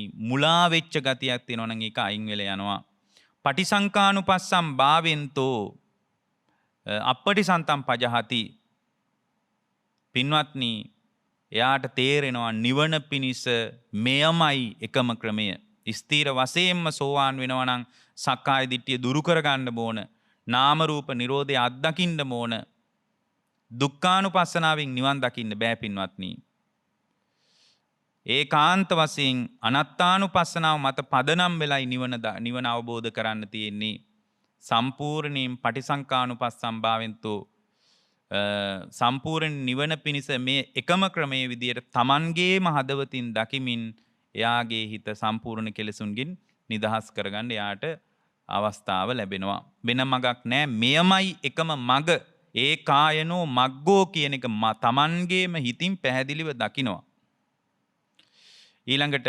විවට්ටානුපස්සම් භාවෙන්තෝ සංයෝගාබිනිවේසං පජහති වෘතාකාරව විවට්ටානුපස්සම් භාවෙන්තෝ පින්වත්නි සම්පූර්ණයෙන්ම මේ සංයෝජන බැමි ටික ලියා ගන්නවා නම් මේ ජාලය අවබෝධ කරන්න ඕන. වෘත්තාකාරව හේතුඵල සහිතව ඇති වෙන මේ ජාලය අවබෝධ කරගත්තට පස්සේ ආගේ සංයෝජන බැමි ටික ලිහෙන්න පටන් ගන්නවා. බුරුල් වෙනවා, ලිහිලා යනවා. දැන් මේ කියන ක්‍රමයට ක්‍රමානුකූලව යම් කෙනෙකුට හිත දියුණු කරගෙන විමුක්තියට හිතපත් කරගන්න පුළුවන්.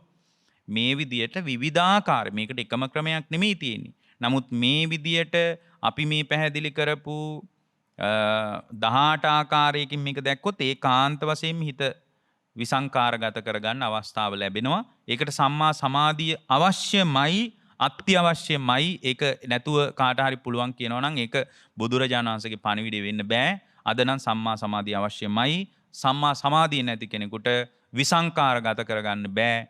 කෙලෙසුන්ගෙන් නිදහස් කරගන්න බෑ. බඹසර නිමා කරගන්න බෑ. කෙලෙස් නිරුද්ධ කරලා සම්පූර්ණයෙන්ම මාසයක් වැඩ කරලා පඩිය බලාපොරොත්තුවෙන් ඉන්නවා වගේ දුක හමාර කරගන්න තැනකට නිවනට හිතපත් කර ගැනීමට යාට පුළුවන්කමක් නැහැ. මේ විදියට කරාට පස්සේ යාට කරන්න දෙයක්වත් නැහැ. ඒකයි මම කිව්වේ මාසයක් වැඩ කරලා පඩිය බලාපොරොත්තුවෙන් ඉන්නවා වගේ මරණය බලාපොරොත්තුවෙන් ඉන්නවා හැර යාට කරන්න දෙයක්වත් නැහැ. හැම දිනාටම දෙහෝරාවක් පුරා සිද්ධ කරපු මේ ධර්මානුශාසනාව නිවන් පිණිසම උපකාර වේවා කියලා අපි අදිෂ්ඨාන කරනවා.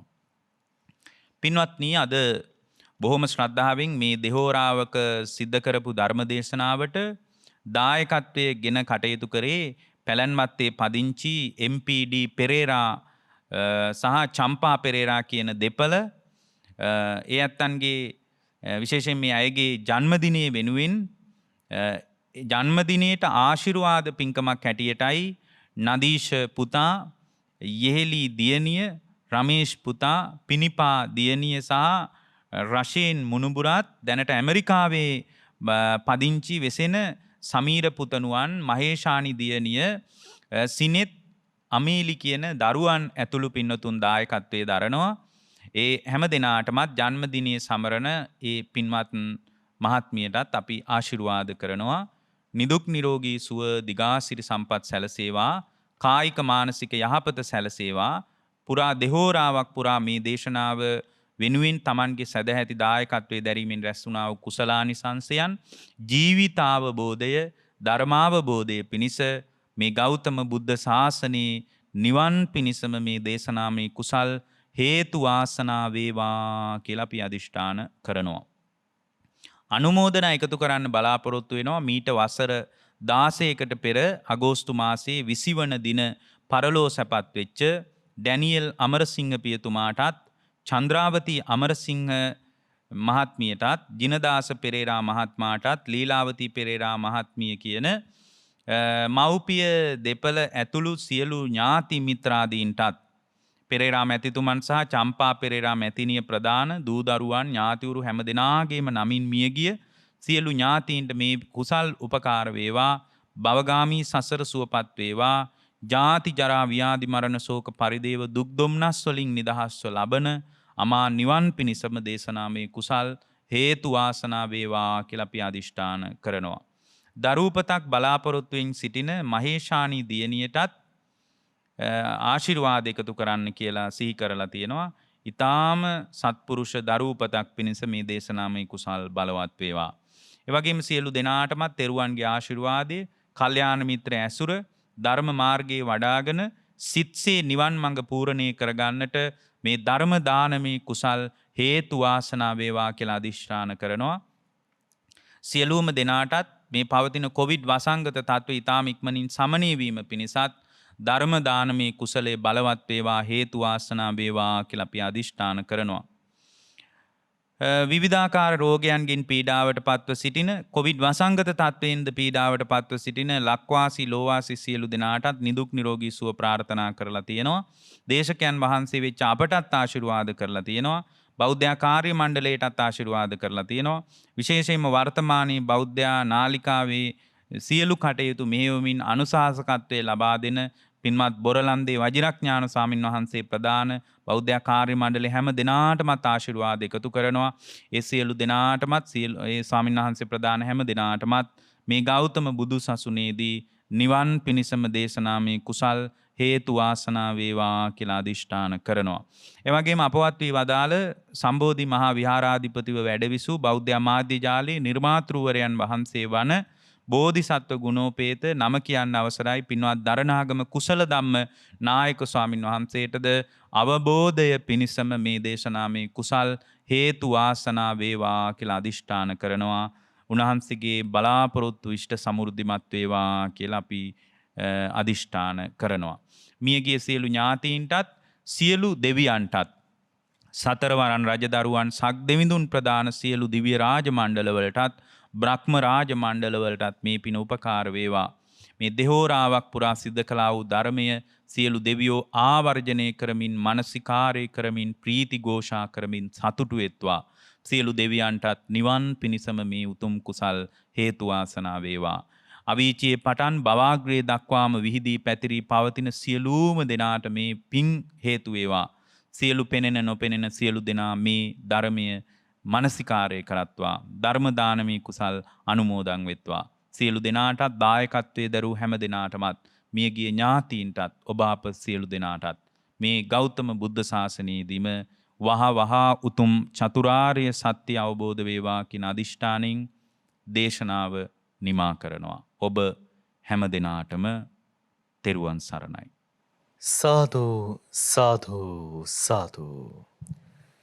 පෙන්වත්නේ පුරා දෙහෝරාවක කාලයක් මුළුල්ලෙහි ඔබ අප හැමදෙනා වෙත මෙත් සිතින් දේශනා පවත්වා වදාළේ ත්‍රිපිටක ධර්මවේදී ශාස්ත්‍රපති රාජකීය පණ්ඩිත පූජ්‍යපාද හසලක සීල විමල පින්වත් ස්වාමින් වහන්සේ.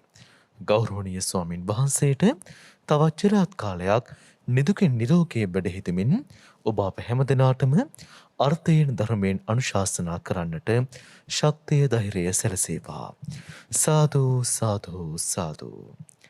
ඒ උතුම් වූ ප්‍රාර්ථනයත් සමගින් බෞද්ධ රූප වාහිනී නාලිකාව පුරා දෙහෝරාව කාලයක් පින්වත් ඔබ වෙත සංනිවේදනය කළ මේ උතුම් වූ දේශනාව මෙලෙස නිමාවට පත්වෙනවා. පින්වත් ඔබ හැම දිනාටමත් තෙරුවන් සරණ වේවා.